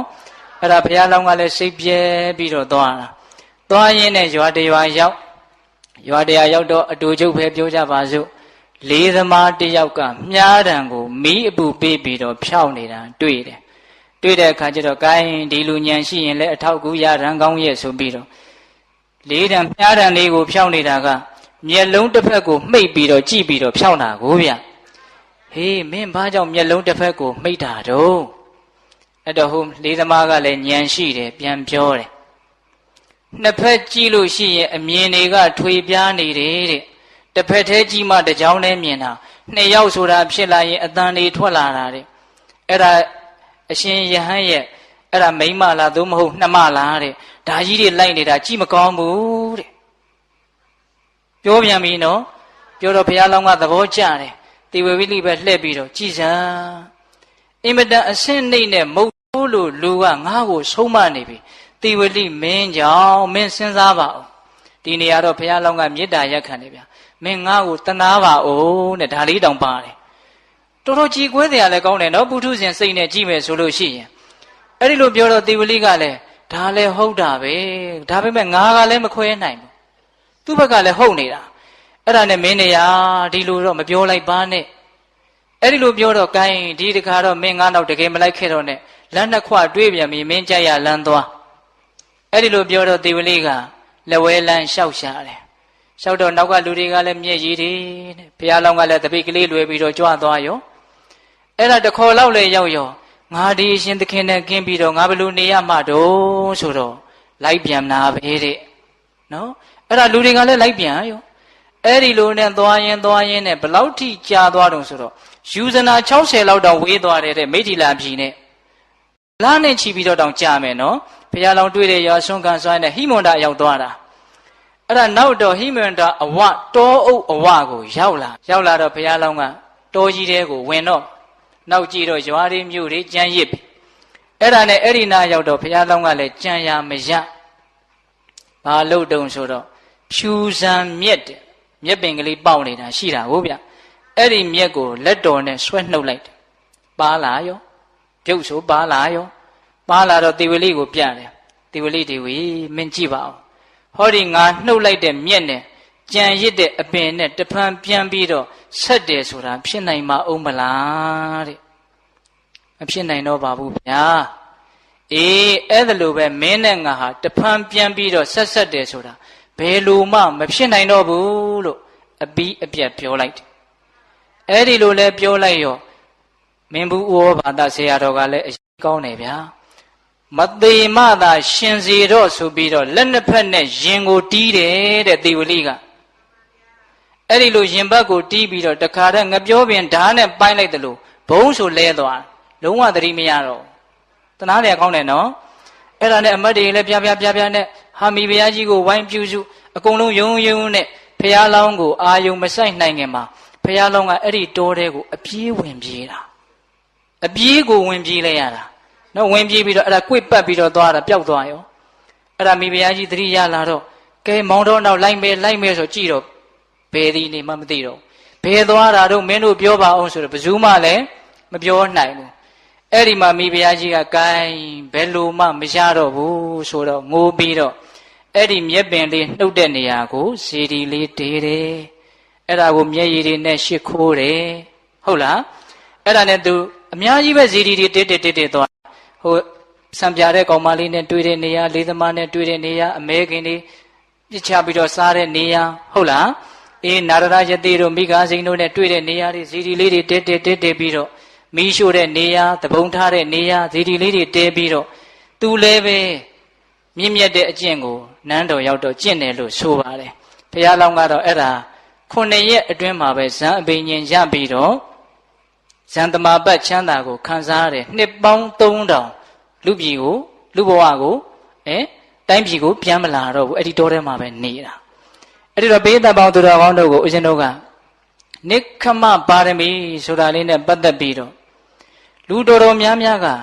ရအောင်ရှာတဲ့နေရာမှာသာခဲရင်တယ်လို့ထင်ကြတာလေပိဋကရေရှာတာနဲ့စွန့်တာနဲ့ဘယ်ဟာခဲရင်မဲ့ထင်စွန့်တာခဲရင်နေဟုတ်လားအခုဘုရားလောင်းကြီးစွန့်ဖို့မခဲရင်ဘူးလားကိုကစွန့်ညင်ပြီမလို့သူကအစွန့်မခံနိုင်တဲ့အခါမျိုးမှာပြဿနာတွေဖြစ်လာတာဟုတ်လားအေးဒါကြောင့်နိက္ခမပါရမီနဲ့ပတ်သက်ပြီးတော့ဘေးသက်ပေါင်းသူတော်ကောင်းတို့ကိုဦးဇင်းတို့ဇနကဇတ်တို့ကိုပြောလိုက်ပါတယ်အချိန်တောင်ရီမှန်းထားတာတဲ့နည်းနည်းပိုသွားတယ်ဗျာပညာပါရမီကတော့နည်းနည်းတူတော့မယ်နဲ့တူတယ်ဟိုတဏှာကြီးဝဲမြန်းကြော်မာလားလို့လည်းစိတ်မပြတ်နဲ့နော်ဟုတ်လားအဲ့ဒီတော့နိက္ခမပါရမီနဲ့ပတ်သက်ပြီးတော့ပြန်ပြီးတော့ခြုံမိအောင်ပြောကြည့်ကြအောင်စို့ဟုတ်လားအချုပ်ထောင်ထဲမှာအကြာကြီးစင်းရဲနေရတဲ့ယောက်ျားဟာအဲ့ဒီအချုပ်ထောင်ရဲ့အပေါ်မှာမမောတဲ့သဘောမရှိဘဲနဲ့လွတ်မြောက်ရေးအတွက်ပဲအမြဲစဉ်းစားနေသလိုဒီဘဝဒီတန်တရားကလွတ်ဖို့အတွက်အမြဲတမ်းလုပ်မယ်ပြောမယ်ကြံမယ်ဆိုရင်အဲ့ဒါနိက္ခမပါရမီအိမ်မှာနေရင်းနဲ့လည်းပဲလောဘကြီးရာကနေနဲအောင်လုပ်မယ်ကြီးရာကနေသေးအောင်လုပ်မယ်များရာကနေနဲအောင်လုပ်မယ်ရှိရာကနေမရှိအောင်လုပ်မယ်ဆိုရင်လည်းပဲနိက္ခမပါရမီမြောက်ပါတယ်လို့ဟုတ်လားအေးဒါကြောင့်ဦးဇင်းတို့နိက္ခမပါရမီနဲ့ပတ်သက်ပြီးတော့ဒီလောက်နဲ့ကျင့်တတ်ကြရအောင်နော်နိက္ခမပါရမီပြီးတော့ဘာပါရမီလဲပညာပါရမီပညာပါရမီဆိုတာကိုဆက်ပြီးတော့ဘုရားလောင်းစဉ်းစားရတယ်နာဟိတိဣထကာယေဝဗုဒ္ဓဓမ္မဘဝိတရေဘုရားဖြစ်ကိုပြုတတ်တဲ့ပါရမီဆိုတာဤ၍ဤမျှသာမကပေဘူးဆက်ပြီးတော့သူစဉ်းစားရတယ်ဝိရှိနန္တောတတတခိသတုထံပညာပါရမေပုဗ္ဗကေဟိမဟေတိဟိအာဒေဝိတနိဒေဝိတံဝိရှိနန္တောဆက်လက်၍စဉ်းစားဆင်ခြင်သည်ရှိသောတရားထိုခါ၌ပုဗ္ဗကေဟိရှိ၌ဖြစ်ကုန်သောမဟေတိဟိဘုရားရှင်ကိုယ်တော်မြတ်ကြီးတို့သည်အာဒေဝိတနိဒေဝိတံအဖမအထက်ထမိဝဲအပ်သောသတုထံလေးခုမြောက်ဖြစ်သောပညာပါရမီကိုအတ္တခိန်တွေ့မြင်တော်မူပြီလေးခုမြောက်ပညာပါရမီကိုဖျားဖြစ်ကြောင်းတရားလို့တွေ့ပါတယ်တဲ့တွေ့တော့သူ့ကိုယ်သူဆုံးမတယ်ဣမန္တောပထမဣမန္တောသတုထံဒါဝဒလံကတ္တဝသမာဓိယပညာပါရမီတံကိစ္စယတိဘောဓိပတ္တုမိစ္ဆတိသူမေရာပန္တိတအိုပညာရှိအမောင်သူမေရာတွန်သင်သည်ဘောဓိအရဟတမဉ္ဇတပင်ညုတဉ္ဇသူပတ္တုံရောက်ခြင်းသို့ယတိကိစ္စတိယတိအိစ္ဆတိအကယ်၍အလိုရှိသည်ဖြင့်ညာအံ စတုထံမြောက်ဖြစ်သောဣမံအင်ပညာပါရမီကိုပရိပုရေယဖြည့်စည်းပါလောပညာပါရမီတံပညာပါရမီကိုကိစ္စပုရေယစီဘူးပါလောဘုရားဖြစ်ခြင်းနဲ့ဆိုရင်စတုထမြောက်ပညာပါရမီကိုသင်ကြိုးစားပါအဲ့ဒီပညာပါရမီကိုလည်းပဲသူဥပမာလေးနဲ့စဉ်းစားတယ်ပိဋကရေဥပမာ၄ခုမြောက်မှတ်ရတော့မယ်နော်ပြီးခဲ့ပြီးသားဥပမာတွေလည်းမိတ်မပြည့်နဲ့ဟုတ်လားပညာပါရမီကိုသူကဘယ်လိုဥပမာနဲ့စဉ်းစားသလဲပန်းပုံကြီးပေါ်မှာထိုင်ပြီးတော့စဉ်းစားနေတယ်ဆိုတာလည်းမမေ့နဲ့နော်လူတွေနဲ့တွေပူဇော်ထားတဲ့ပန်းပုံကြီးပေါ်မှာထိုင်ပြီးတော့သူမိတာရှင်အသေးစဉ်းစားနေတာယထာပိဘိက္ခုဘိက္ခန္တောဟိနမုဂ္ဂထမေစီမေကုလာနိနာဝိဝေဇံတောဧဝံလပတိယာပနံတတိဝတောတပ္ပံကာလံပရိပု္ပ္ပံဘုဒ္ဓံဇနံပညာပါရမိတံကန္တဝသံဘောဓိပါပုနိတတိသူမေရာပန္တိတအိုပညာရှိအမောင်သူမေရာယထာပိဥပမာအားဖြင့်ဘိက္ခုယဟန်သည်ဟိနမုဂ္ဂထမေစီမေရဲ့ရုပ်အမြတ်အလတ်ဖြစ်ကုန်သောကုလာနိအမျိုးအိမ်တို့ကိုနာပရိဝေဇင်တိမရှောင်မကျင်ပဲဘိက္ခန္တောဆုံးခံသည်ဟောတိဖြစ်၏ဧဝံဤကဲ့သို့ဆုံးခံသည်ရှိသောယာပနံမြတ်တာလောက်သည်ကိုလပတိယထာယတကဲ့သို့တတိဝါဤအတူသာလျင်တွန်ပြီးသင်သည်လေတဗ္ဗံကာလအလုံးစုံသောကာလတို့၌ဘုဒ္ဓဇနပညာရှိတဲ့လူတွေရဲ့ထံကိုချဉ်ကပ်ပြီးတော့ပရိပု္ပ္ပံတော်ဖန်ဖန်မေးမြန်းသည်ဖြစ်၍ပညာပါရမိတံပညာပါရမီကိုပရိပုရေယဖြည့်စည်းပါလောပညာပါရမီကိုဖြည့်စည်းသည်ရှိသောတွင်သင်သည်သံဘောဓိယရတမေဉ္ဇတပင်ညုတဉ္ဇသို့ပါပုနိတတိရောက်ရလတံဥပမာလေးနဲ့သူကိုယ်သူဆုံးမဘာနဲ့ဥပမာပေးလဲဆိုတော့ဆုံးခံတဲ့ယဟန်တပိတ်ကလေးလွယ်တပိတ်ကလေးပိုက်ပြီးတော့ဆုံးခံတဲ့ယဟန်အဲ့ဒါအိမ်တွေကိုမရွေးပဲနဲ့အယုတ်အလက်အမျက်မရွေးပဲနဲ့အိမ်ပေါင်းရှိအိမ်တိုင်းအစဉ်အတိုင်းခံသွားတယ်ဆိုလို့ရှိရင်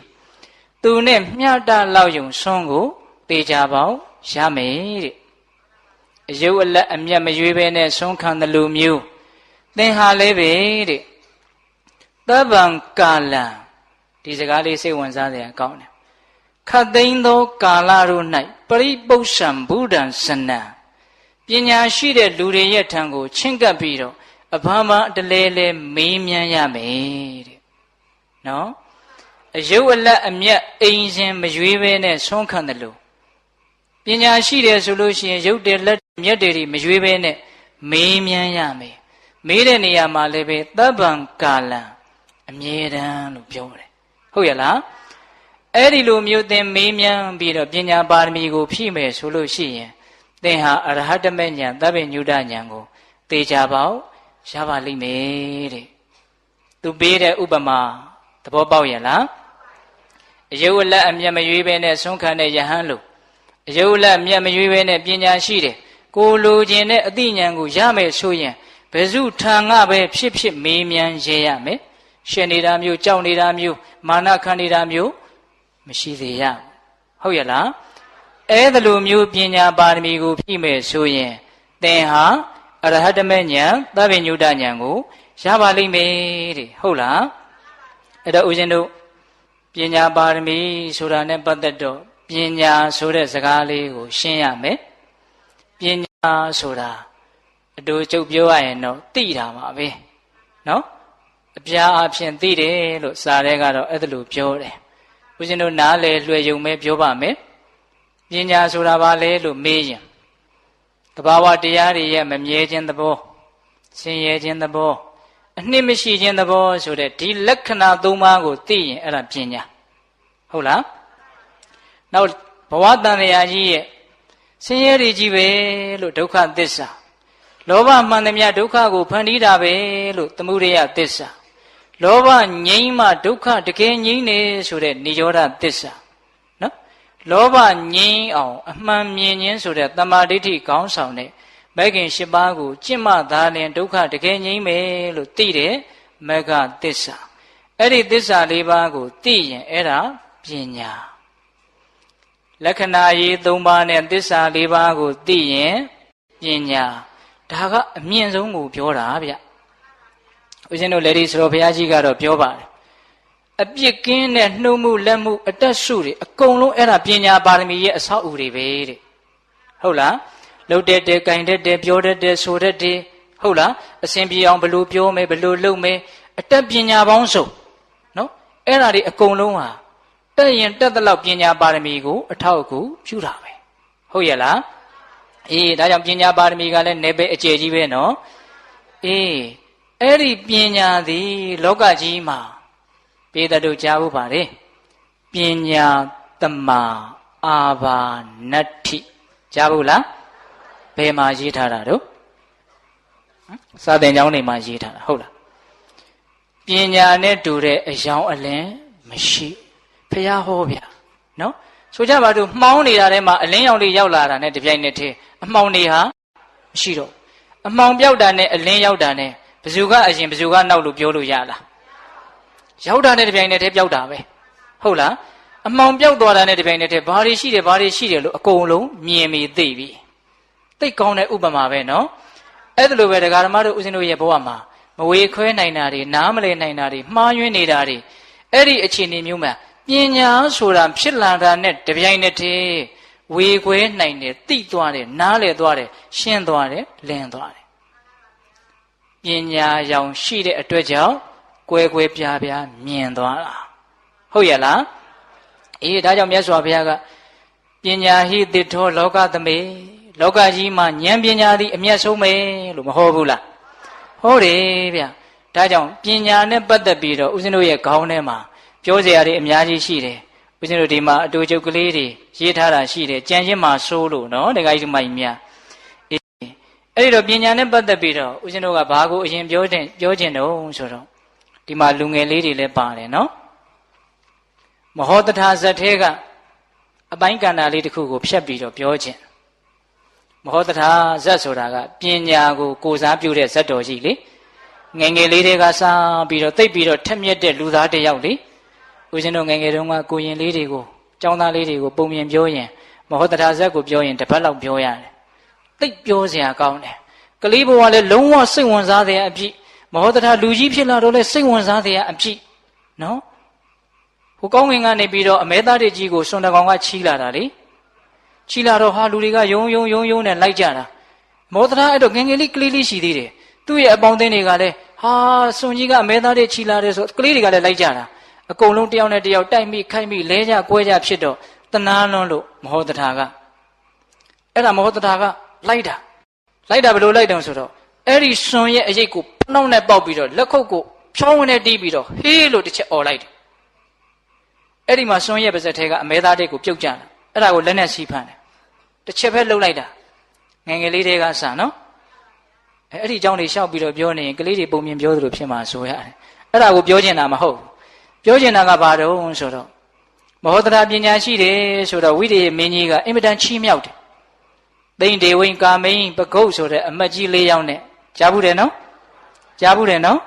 အေးအဲ့ဒီအမတ်ကြီး၄ယောက်နဲ့မဟောတထာဆိုရင်အမတ်၅ယောက်ပေါ့နော်အဲ့ဒါကိုဘုရင်ကြီးကတနေ့တော့မဟောတထာရဲ့ဉာဏ်စွမ်းကိုလည်းသိကျင်တာနဲ့ပြဿနာတစ်ခုမေးတာဘာမေးတုံးဆိုတော့တိတိကျကျနားထောင်နော်ဒီကနေ့ခေတ်မှာအဲ့ဒီပြဿနာရဲ့အဖြေလေးတွေအရေးကြီးတယ်လို့ထင်တယ်စီးစိမ်ရှိပညာမဲ့လူတစ်ယောက်စီးစိမ်ရှိတယ်ဒါပေမဲ့ပညာကတော့မဲ့တယ်အသိနည်းတယ်ပေါ့နော်နောက်စီးစိမ်မဲ့ပညာရှိလူတစ်ယောက်ပစ္စည်းဥစ္စာတော့နွမ်းပါတယ်သို့တော့ဉာဏ်ပညာကြီးတယ်မျက်စိနဲ့မြင်တယ်နော်စီးစိမ်ရှိပညာမဲ့တစ်ယောက်စီးစိမ်မဲ့ပညာရှိတစ်ယောက်အဲ့ဒီလူနှစ်ယောက်ဘယ်သူမြတ်တယ်လဲတဲ့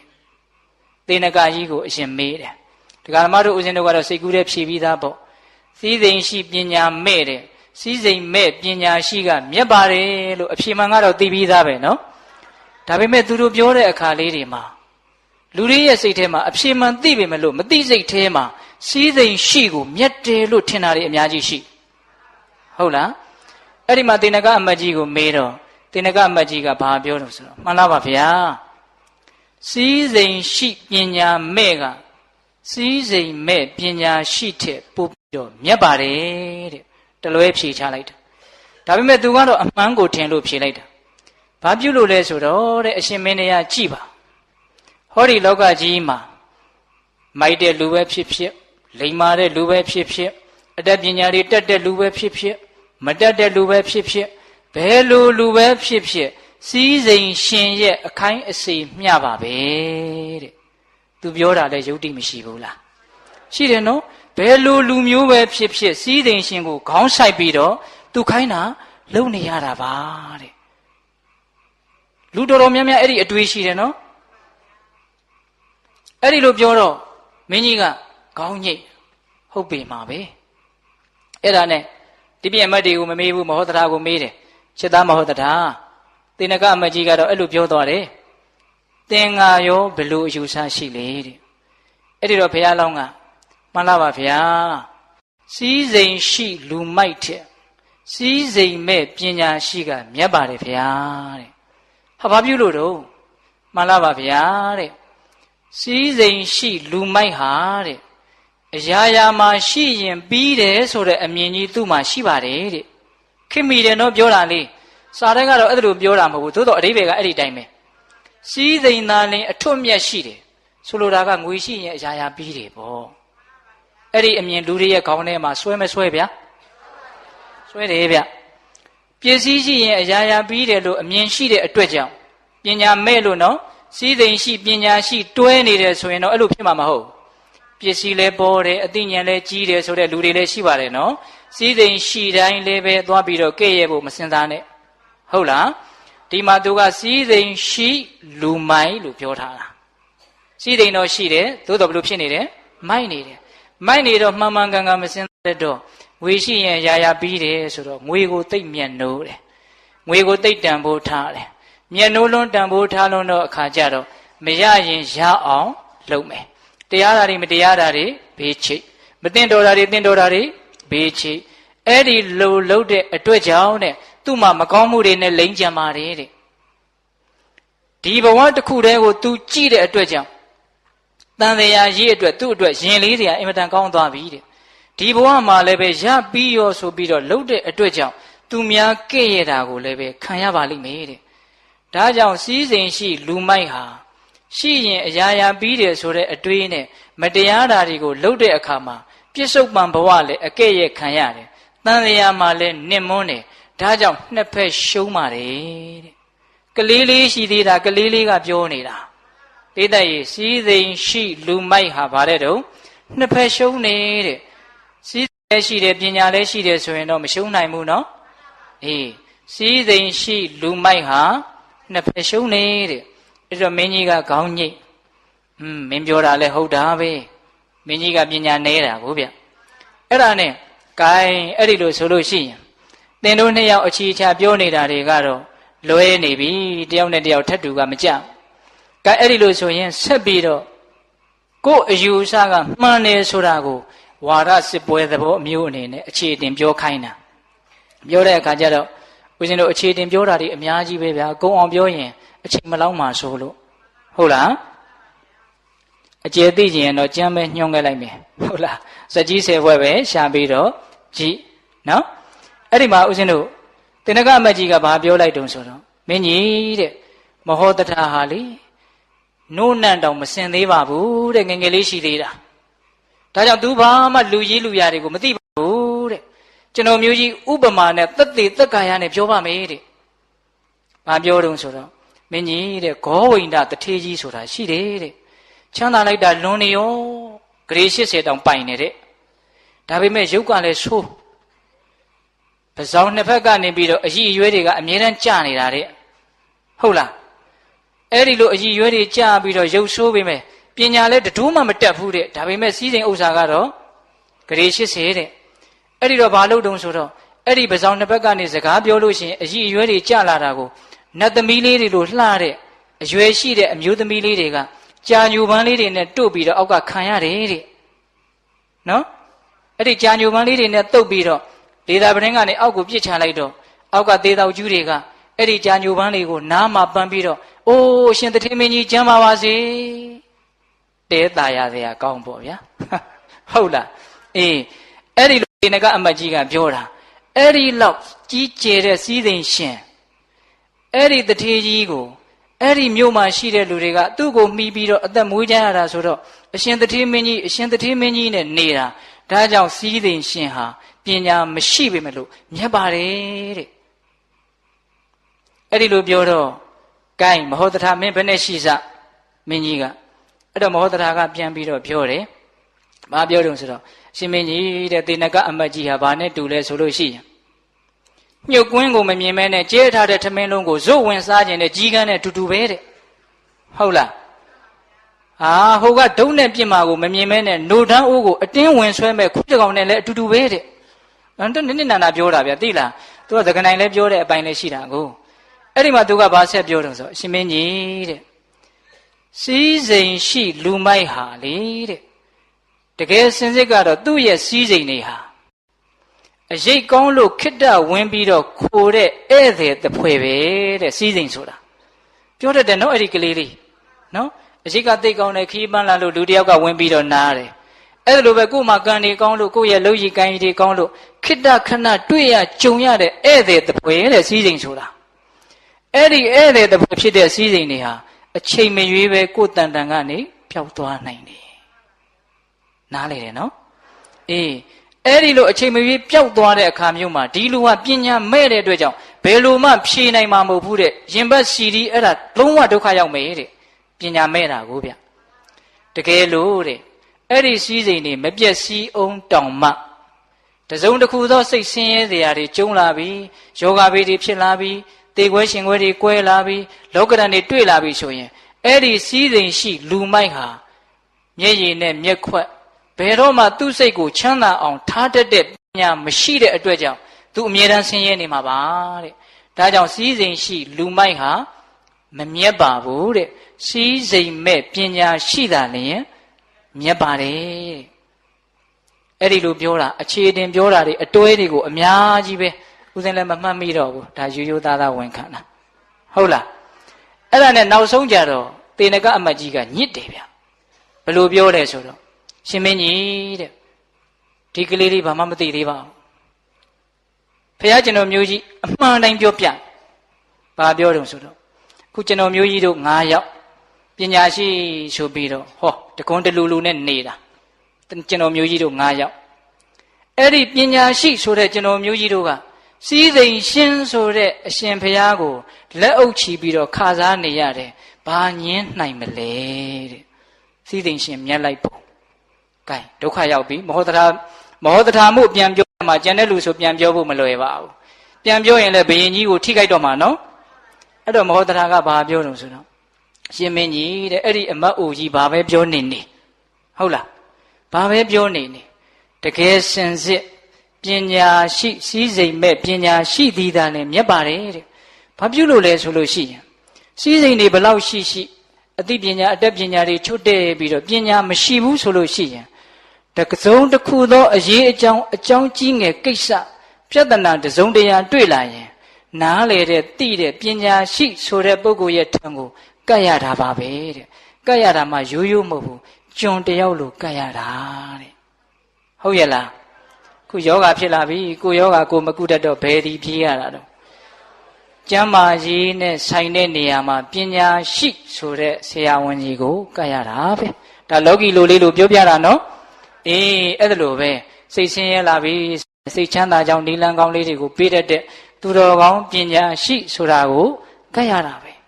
ဒါကြောင့်တစုံတရာပြဿနာအခက်အခဲကြုံလာရင်စည်းစိမ်ရှိလူမိုက်တွေဟာစည်းစိမ်မဲ့ပညာရှိတွေရဲ့ထံကိုကပ်ရတာပါပဲဘာပဲပြောပြောပညာမဲ့ဟာပညာရှိကိုဘယ်လိုမှမရှင်းနိုင်ပါဘူးတဲ့အဲ့ဒီလိုလဲပြောလိုက်ရောတေနကပြောเสียစကားကုန်တယ်အဲ့ဒါကိုမင်းဘူးစတော်ကြီးကဘယ်လိုပြောတုံဆိုတော့စပတိုက်ထဲမှာစဘာတင်းတရာထည့်ထားတယ်တဲ့တင်းတရာလဲထုတ်ပြီးတော့စပတိုက်ကအခွန်မဲကြံတော့တယ်နောက်ထပ်ထုတ်เสียစဘာမရှိတော့ဘူးတဲ့ကုန်သွားပြီဖះလောင်းကတော့နောက်ထပ်ပြောအောင်ပဲဆိုရင် तू လာကြိုက်တဲ့လောက်လာပြောလို့ရသေးတယ်အဲ့ဒါဖះလောင်းကဏီကုန်းချုပ်ကလေးထပ်ပြီးတော့ပိတ်ပေးလိုက်သေးတယ်ဗျာ အဲ့ဒါလေးကတော့ဘလို့မှပြန်လှန်လို့မရတဲ့အယူဆလေးပေါ့အရှင်မင်းကြီးတဲ့စီးစိမ်ရှိလူမိုက်တဲ့စီးစိမ်မဲ့ပညာရှိကမြတ်ပါတယ်တဲ့ဘာပဲပြောပြောသူတော်ပညာရှိတွေဘုရားဆရှိတဲ့သူတော်ကောင်းပညာရှိတွေဟာဉာဏ်ပညာအသိဉာဏ်ပညာကိုသာလည်းချီးမွမ်းပါတယ်တဲ့ဟုတ်လားပစ္စည်းဥစ္စာကိုသာမက်မောကြတဲ့လောဘကြီးတဲ့ပုဂ္ဂိုလ်ဒီသာလည်းစီးစိမ်ကိုမျက်နှိုးနိုင်ကြတာတကယ်ဉာဏ်ရှိတဲ့လူတွေဟာအမှန်ကန်ပညာကိုတန်ဖိုးထားကြတယ်တည်တည်ချာချာကြည့်ပါ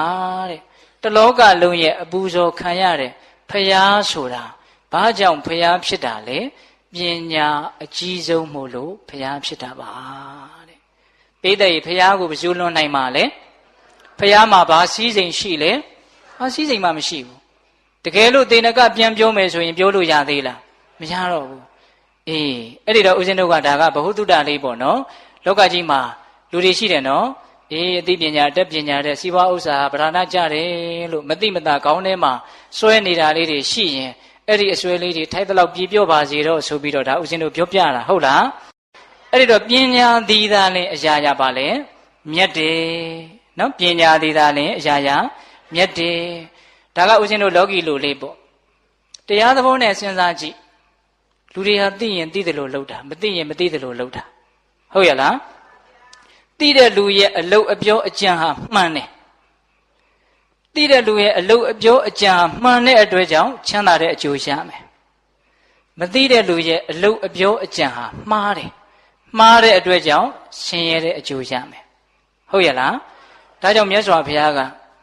သိခြင်းသည်ကောင်းတာတွေအားလုံးရဲ့ခေါင်းဆောင်ဒီစကားလေးကိုဦးဇင်းကသိကြိုက်တယ်အသိဉာဏ်နဲ့ပတ်သက်လာတိုင်းဒီစကားလေးကိုအမြဲတမ်းပြောပါတယ်ဝိဇာဘိခဝေပုပ္ပင်္ဂမကုသလနံဓမ္မနံသမာပတ္တိယဘိခဝေယဟန်တော်တို့ဝိဇာအသိဉာဏ်ဆိုတာ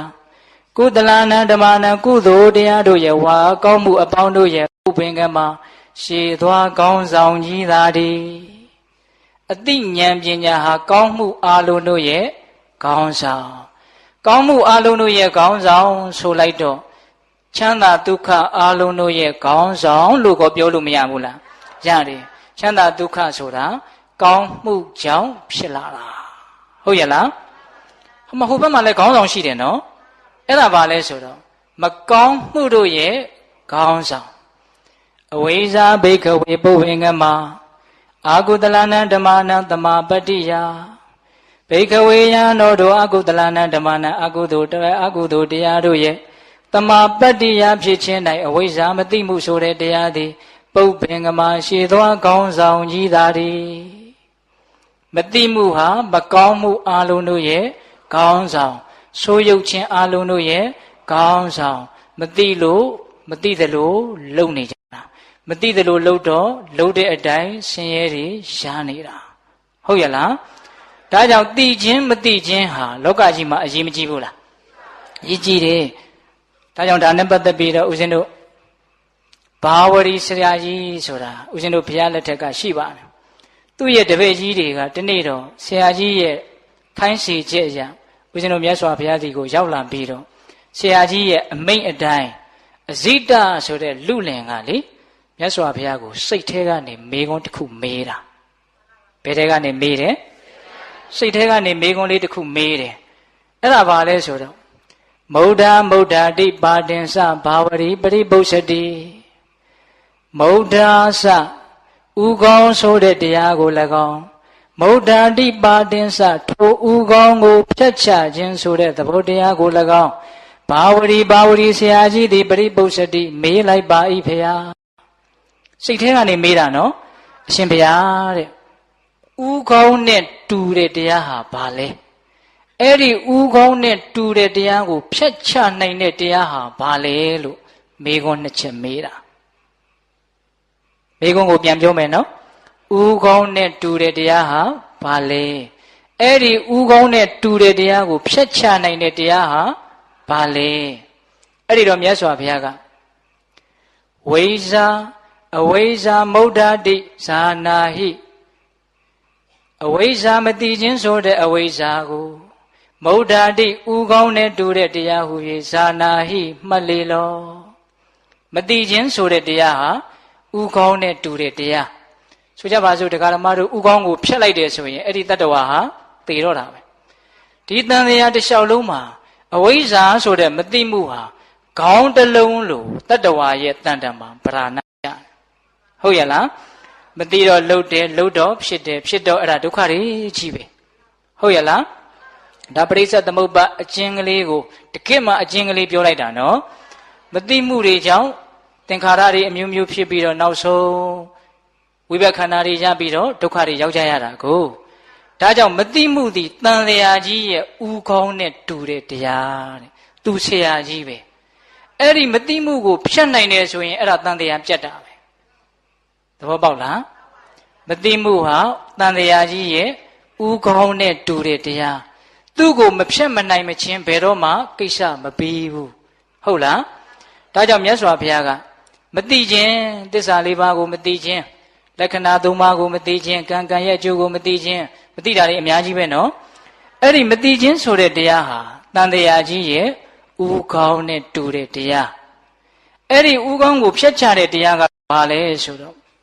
ဝိဇာမုဒ္ဒတိပါတိနိဝိဇာဆိုတဲ့အတိညာတရားကတော့မုဒ္ဒတိပါတိနိထိုအဝိဇ္ဇာတိဟူသောဥကောင်းကိုဖျက်ချတဲ့တရားပါပေတည်းအတိညာဟာမတိခြင်းဆိုတဲ့ဥကောင်းကိုဖြတ်ချတတ်တဲ့တနည်းအားဖြင့်တန်လျက်နဲ့တူတယ်ပေါ့နော်ဖြတ်ချတတ်တဲ့တရားသူတယောက်တည်းဖြတ်ချတာတော့မဟုတ်ဘူးဗျစာထဲကတော့အတိအကျမြတ်စွာဘုရားကတော့ဟောပါတယ်တတ္တာတတိသမာဓိဟိသန္ဓဝီရိယေနတန်ယုတာလို့အဲ့ဒါလိုဟောတယ်မသိမှုဆိုတဲ့အဝိဇ္ဇာဥကောင်းကြီးကိုဖျက်တဲ့နေရာမှာဝိဇ္ဇာဆိုတဲ့အတိညာကဖျက်တာတော့မှန်တယ်နော်မလေးပါဖူလေးပါဒါမသိမှုတွေကိုဖျက်ချတဲ့ဝိဇ္ဇာဆိုတဲ့ဥကောင်းဖျက်တဲ့တရားပေါ့နော်ဒါပေမဲ့သူကသူတူးတဲ့နဲ့ဖျက်နိုင်တာလားမဟုတ်ဘူးသူ့မှာအချမ်းရံ၅ခုရဲ့အကူအညီကိုယူပြီးတော့မှသူဖျက်ရတာဆိုလိုတာကပညာမှာအချမ်းရံ၅ခုရှိမှဖြစ်မယ်ဆိုတာကိုပြောတာဒီပိဋကကြီးဒီလောက်ညံမဝေးပါဘူးဥစဉ်ပြောလိုတာကိုသဘောပေါက်မှာပါနော်အေးဝိဇ္ဇာဆိုတဲ့အတိညာမှာအချမ်းရံ၅ခုရှိတယ်အဲ့ဒါဘာတုံးဆိုတော့တတ္ထာတတိသမာဓိဟိသန္တာဝိရိယေနတန်ယုတာယုံကြည်ခြင်းဆိုတဲ့တတ္ထာတရားဟုတ်လားနောက်တတိတလုံးချင်းအသေးစိတ်မပြောတော့ဘူးအချိန်မရှိတော့ဘူးနော်တတ္ထာတတိသမာဓိဝရိယသန္တာအဲ့ဒီတရား၅ခုခြံရံပြီးတော့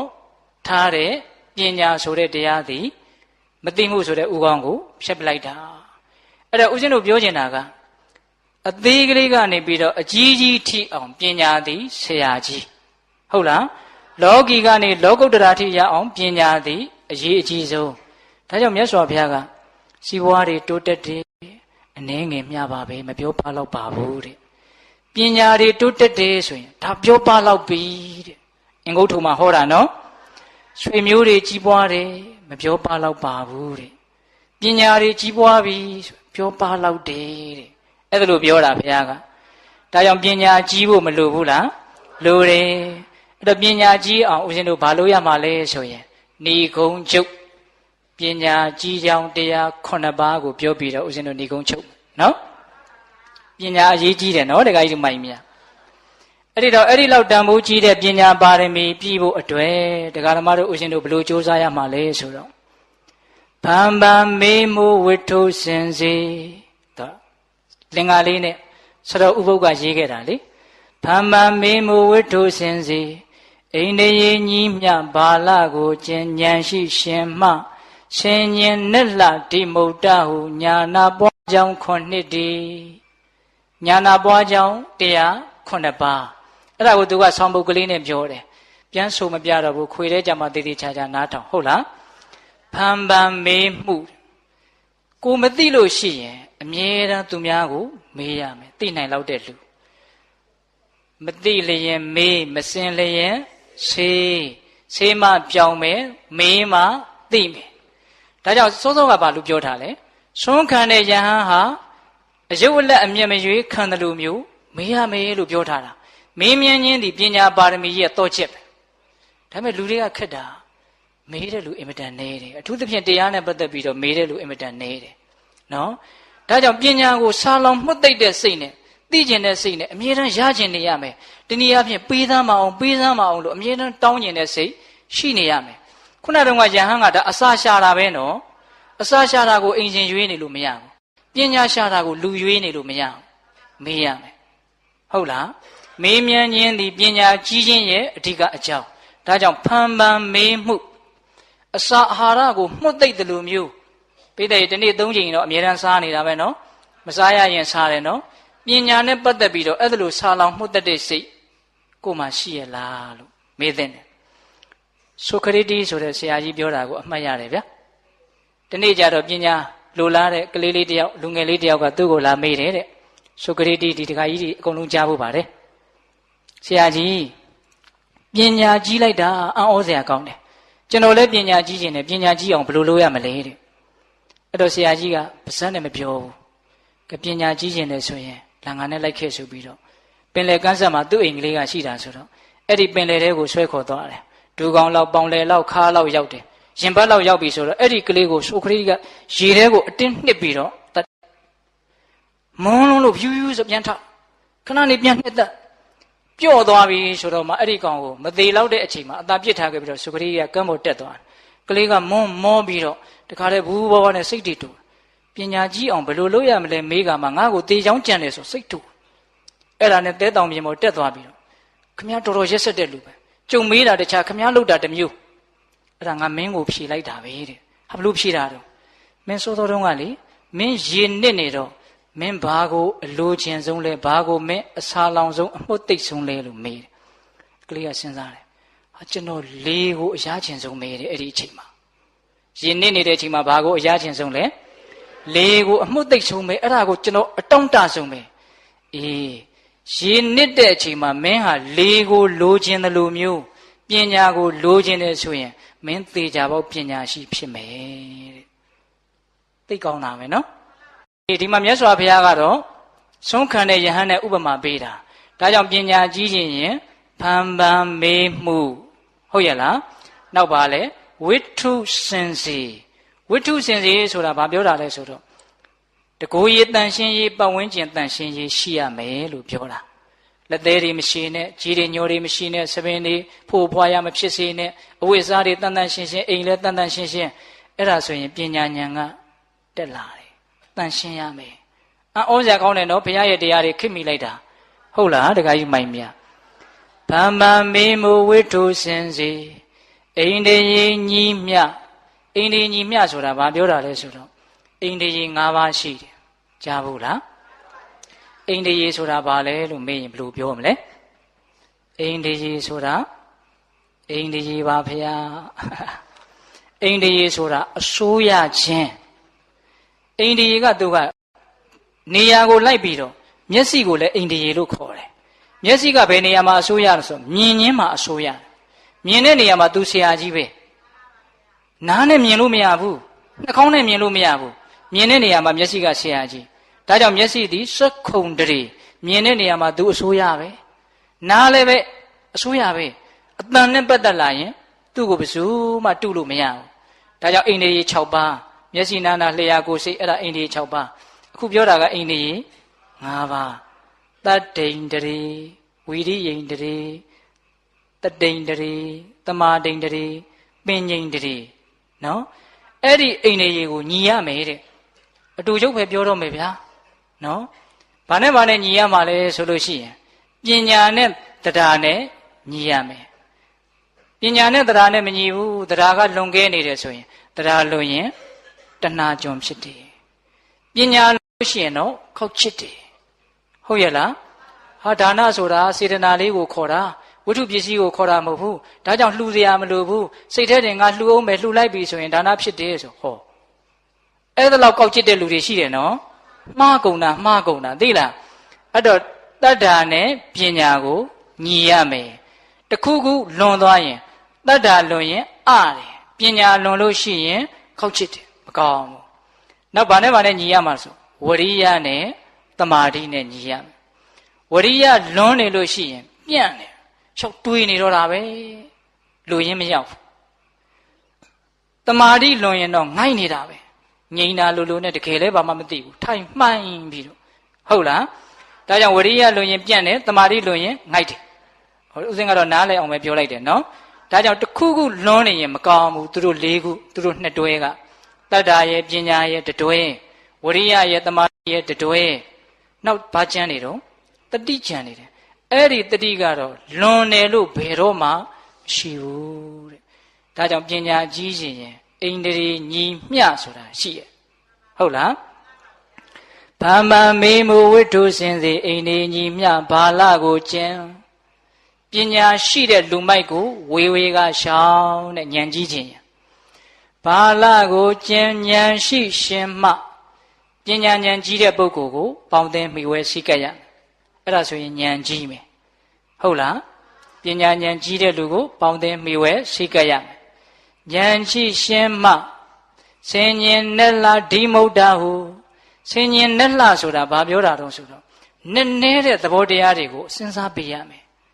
ခန္ဓာနဲ့ဆိုင်တဲ့တရားယူဘက်ခန္ဓာဆိုတာဘာပြောတာလဲဘယ်လိုသဘောလေးလဲဉာဏ်နဲ့တကယ်သိအောင်ဟုတ်လားဝေဒနာခန္ဓာဆိုတဲ့ခံစားမှုဆိုတာဘယ်အပိုင်းလေးလဲဝေဒနာသင်္ခါရဝိညာဉ်မျက်စိနာနာလျှာကိုယ်စိတ်အစဉ်အတန်နဲ့ရတာအတွေ့အထိအာယတနာဟုတ်လားပြီးတော့ဓာတ်သစ္စာပရိစ္ဆသမုပ္ပါအဲ့ဒီလိုနည်းနည်းတဲ့တရားတွေကိုတကယ်နားလည်အောင်သင်ကြားရမယ်ပြီးရင်အဖန်ဖန်ထပ်ထပ်စဉ်းစားရမယ်ဆင်ခြင်ရမယ်နည်းနည်းတဲ့တရားကိုစဉ်းစားရင်ဉာဏ်ကြီးတယ်တဲ့။ဘာနဲ့ဥပမာပေးထားတော့ဆိုတော့မင်းကွန်းစတော်ကြီးကသေးတဲ့ပစ္စည်းကိုလောင်ရင်မီးဟာသေးသေးလေးပဲတဲ့။ကြီးတဲ့ပစ္စည်းကိုလောင်ရင်မီးကအကြီးကြီးဖြစ်သွားတာ။မီးကတော့ငါသေးတာကိုလောင်မယ်ကြီးတာကိုလောင်မယ်လို့ तू ကတော့မငင်းပါဘူး။ရှိတဲ့လောင်စာအကုန်လောင်ပါပဲ။အဲ့တော့ဒကာဓမ္မတို့ကမီးတော့ကိုကြီးကျင်တယ်ဆိုလို့ရှိရင်လောင်စာကြီးကြီးထည့်ပေးအပေါ်စားလေးတွေထည့်ပေးတော့မီးကအပေါ်စားလေးသေးသေးလေးဖြစ်မှာပေါ့ဟုတ်လားဒါကြောင့်ကိုယ့်ရဲ့ဉာဏ်ပညာကိုကြီးကျင်တယ်ဆိုရင်လောင်စာကိုအကြီးကြီးနဲ့တူတဲ့လေးနဲ့တဲ့အရာတွေကိုဉာဏ်ထဲကိုထည့်ထည့်ပေးဒါပေမဲ့လူတွေကစဉ်းစားရမှာတော်တော်ပြင်းတယ်လို့ထင်တယ်ဟုတ်လားတခါကြီးမိုက်များဒါကြောင့်ဉာဏ်ကြီးကျင်လို့ရှိရင်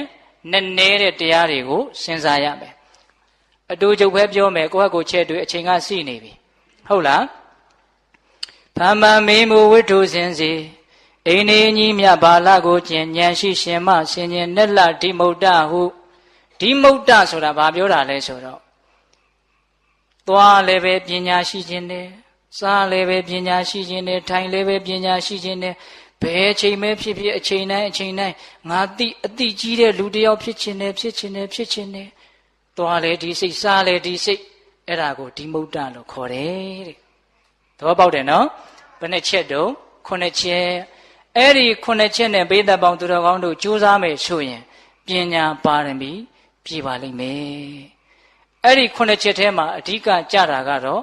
ဖန်ပန်မေးမှုဆိုတဲ့တရားဟာအဓိကအကြဆုံးပဲဟုတ်လားဒါကြောင့်အမေးအမြန်ထူရစမ်းပါပညာပါရမီအတွက်အကောင်းဆုံးအထောက်အပံ့ဟုတ်ရလားအေးဒါကြောင့်ဦးဇင်းတို့တနာရီလဲခွဲပါပြီ3မိနစ်တောင်ကြော်သွားပြီဗျာဟုတ်ရလားအဲ့တော့ပညာပါရမီနဲ့ပတ်သက်ပြီးတော့ဦးဇင်းတို့အာရပါရပဲပြောလိုက်ပါတယ်နော်အေးဒါကြောင့်ဒီကနေ့ညနိခမပါရမီနဲ့ပညာပါရမီပန်းပုံကြီးပေါ်မှာထိုင်ပြီးတော့စဉ်းစားနေတာဘယ်နှခုပြီးသွားပြီလဲ4ခုပြီးသွားပြီဟုတ်လားအေးမနေ့ပြန်ဆက်ပြီးတော့ဗာနာထောင်ကြမယ်ဝရိယပါရမီနဲ့ခန္တီပါရမီနော်သူလည်းပဲစိတ်ဝင်စားစရာကောင်းတာလေးတွေဥစဉ်ရှားထားပါတယ်လို့ဒါနောက်နေ့အတွက်တရားနာပိဋကနဲမှာဆိုလို့ကြော်ညာတာဟုတ်လားအေးနော်ပိဋကပေါင်းသူတော်ကောင်းတို့ဟုတ်လားအေးဥစဉ်တို့မေတ္တာပို့ပြီးတော့တရားပွဲဆုံးသတ်မယ်9မိနစ်လောက်တရားထိုင်ရမယ်နော်ပြီးမှရေသက်တော်ချအမြတ်တမ်းပေးဝေကြတာဘဝတုသဗ္ဗမင်္ဂလခန္တုသဗ္ဗဒေဝတာသဗ္ဗဗုဒ္ဓ ानु ဘာဝေနတရာဒုက္ခိဘဝန္တုတိဘဝတုသဗ္ဗမင်္ဂလာရခန္တုသဗ္ဗဒေဝတာသဗ္ဗဓမ္မာနုဘာဝေနတရာဒုက္ခိဘဝန္တုတိဘဝတုသဗ္ဗမင်္ဂလာရခန္တုသဗ္ဗဒေဝတာသဗ္ဗသံဃာနုဘာဝေနတရာဒုက္ခိဘဝန္တုတိတေတုံမကတရားနာပိသပေါင်းတင်သူတော်ကောင်းတို့ရှာတာအာလုံသောတတ္တဝါအနန္တတို့အားသဗ္ဗမင်္ဂလံလောကီလောကုတ္တရာကောင်းဆိုသမျှမင်္ဂလာဝဝတိဘဝတို့ကောင်းစွာမသွေဖြစ်တော်မူကြပါစေတည်းသဗ္ဗဒေဝတာမိမိတို့ခန္ဓာကိုယ်မှာစောင့်ကြနေကြကုန်သောနတ် မိမိတို့အိမ်မှာစောင့်ကြနေကြကုန်သောမိမိတို့သာသနာမိမိတို့ကဘာမှာစောင့်ကြနေကြကုန်သောနာမည်နာကောင်းနာအပေါင်းတို့ကလည်းပဲရက္ခတုကောင်းစွာမသွေဆောင်ရှောက်တော်မူနိုင်ကြပါစေတည်းသာဘဗုဒ္ဓအနုဘာဝိနာကင်္ဂဝလူသေးစုမကဖွင့်တော်မူကြတဲ့စုစုတော်တာပါဘုရားရှင်ကိုတော်မြတ်တို့ရဲ့တကုတေဇောအနုဘောတော်တို့ကြောင့်၎င်းသာဘဓမ္မအနုဘာဝိနာမေလီရန်ဖူလီရန်နိဗ္ဗာန်ပရိယတိဟုဆိုသောစေတံတော်တရားတော်မြတ်တို့ရဲ့တကုတေဇောအနုဘောတော်တို့ကြောင့်၎င်းသာဘတံဃာအနုဘာဝိနာမေကထံ၄ယောက်ပလက်ထံ၄ယောက်ဆိုသောရှင်ယောက်တော်ရိယာသံဃာရှင်မြတ်တို့နှင့်တကွသီလဂုဏ်သမာဓိဂုဏ်ပညာဂုဏ်တို့နှင့်ပြည့်စုံတော်မူကြတဲ့သမုဒိသံဃာရှင်ကောင်းရှင်မြတ်ပေါင်းတို့ရဲ့တကုတေဇောအာနုဘောတော်တို့ကြောင့်၎င်းတရားနိယောညပါဘေကမဆိုင်ခြင်းရှိတိုင်းဒုက္ခိကိုစိတ်နှပြချမ်းမာချမ်းသာခြင်းရှိကြကုန်သည်ဘဝတုကောင်းစွာမသွေဖြစ်တော်မူကြပါစေတည်း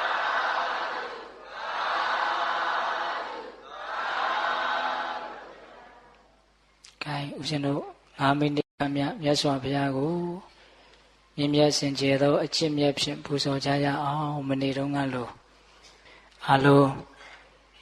ဒကာကြီးတွေတင်မလေးခွေထိုင်ဒကမကြီးတွေကျုံထိုင်ခေါင်းလေးတွေတဲထားခါလေးတွေဆန်းထားဘုရားရဟန္တာရိယာသူတော်ကောင်းကြီးများတန်ဖိုးထားတဲ့မျက်နှိုးတဲ့အင်မတန်မြင့်မြတ်စင်ကြယ်တဲ့တရားဘာဝနာပွားများမှုကိုကြိုးစားရပေတော့မယ်လို့ဝမ်းမြောက်ဝမ်းသာစိတ်နဲ့ကြည်ကြည်လင်းလင်းချမ်းချမ်းသာသာပို့ပါလွတ်လပ်မိမိတို့ရဲ့အာထုတ်နေကြနည်းရှိတယ်ဆိုရင်ကြိုက်တဲ့နည်းနဲ့အာထုတ်နိုင်ပါတယ်ဦးဇင်းတို့ပြောတာကိုကြိုးစားကြည့်မယ်ဆိုရင်လည်းကြိုးစားကြည့်နိုင်ပါတယ်မိမိတို့ရဲ့စိတ်ကိုနှာသီးပြားကိုအာယုံပြုပါ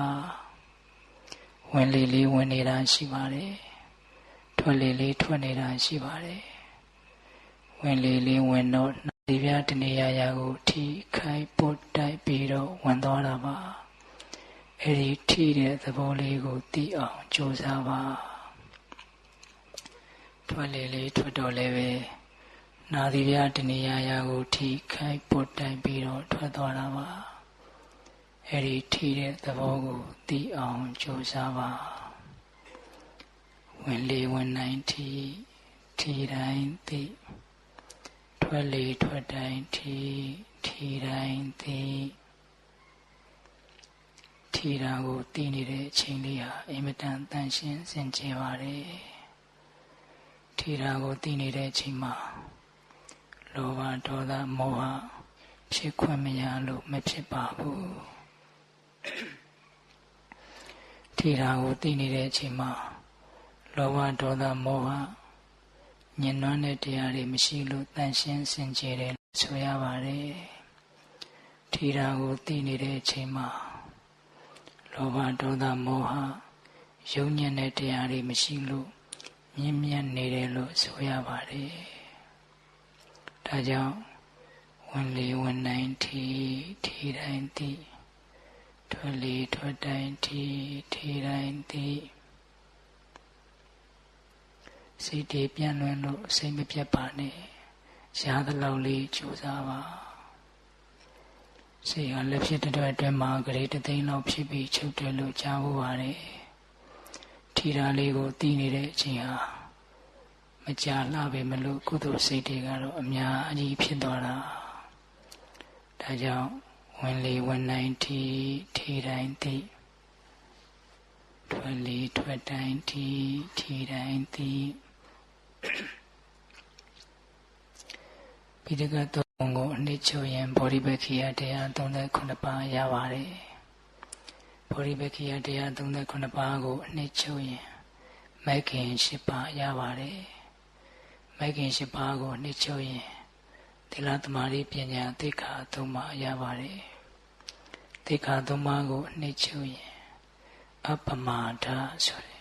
တတိတရားတစ်ခုရပါတယ်ဒါကြောင့်ထီတာကိုသိနေတဲ့အချိန်မှာကာယကံတောင်းကျမ်းမှုဝစီကံတောင်းကျမ်းမှုမရှိလို့သီလသိက္ခာနဲ့ပြည့်စုံတယ်လို့ဆိုရပါတယ်ထီတာကိုသိနေတဲ့အချိန်မှာမ မနောကံတောင်းကြမှုမရှိလို့တမာရီသိက္ခာနဲ့ပြည့်စုံတယ်လို့ဆိုရပါတယ်ထီရန်ကိုသိနေတဲ့အချိန်မှာအမှန်တိုင်းသိနေတဲ့အတွက်ကြောင့်ပညာသိက္ခာနဲ့လည်းပြည့်စုံတယ်လို့ဆိုရပါတယ်သိက္ခာသုံးရဲ့အကျင့်မြတ်ကိုတစ်ပြိုင်နက်ကျင့်သုံးနေတာ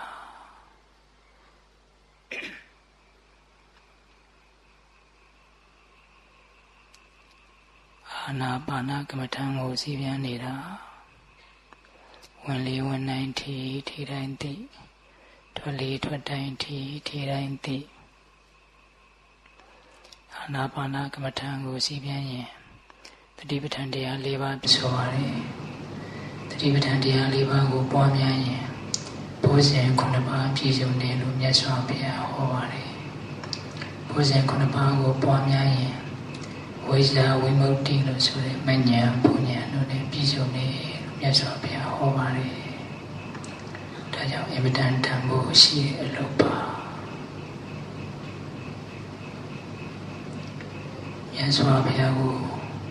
ပစ္စည်းဝတ္ထုတွေနဲ့လှူဒါန်းပူဇော်တာတဲ့အကျင့်မြတ်ကိုကျင့်ပြီးတော့ပူဇော်တာကအမြတ်ဆုံးပါ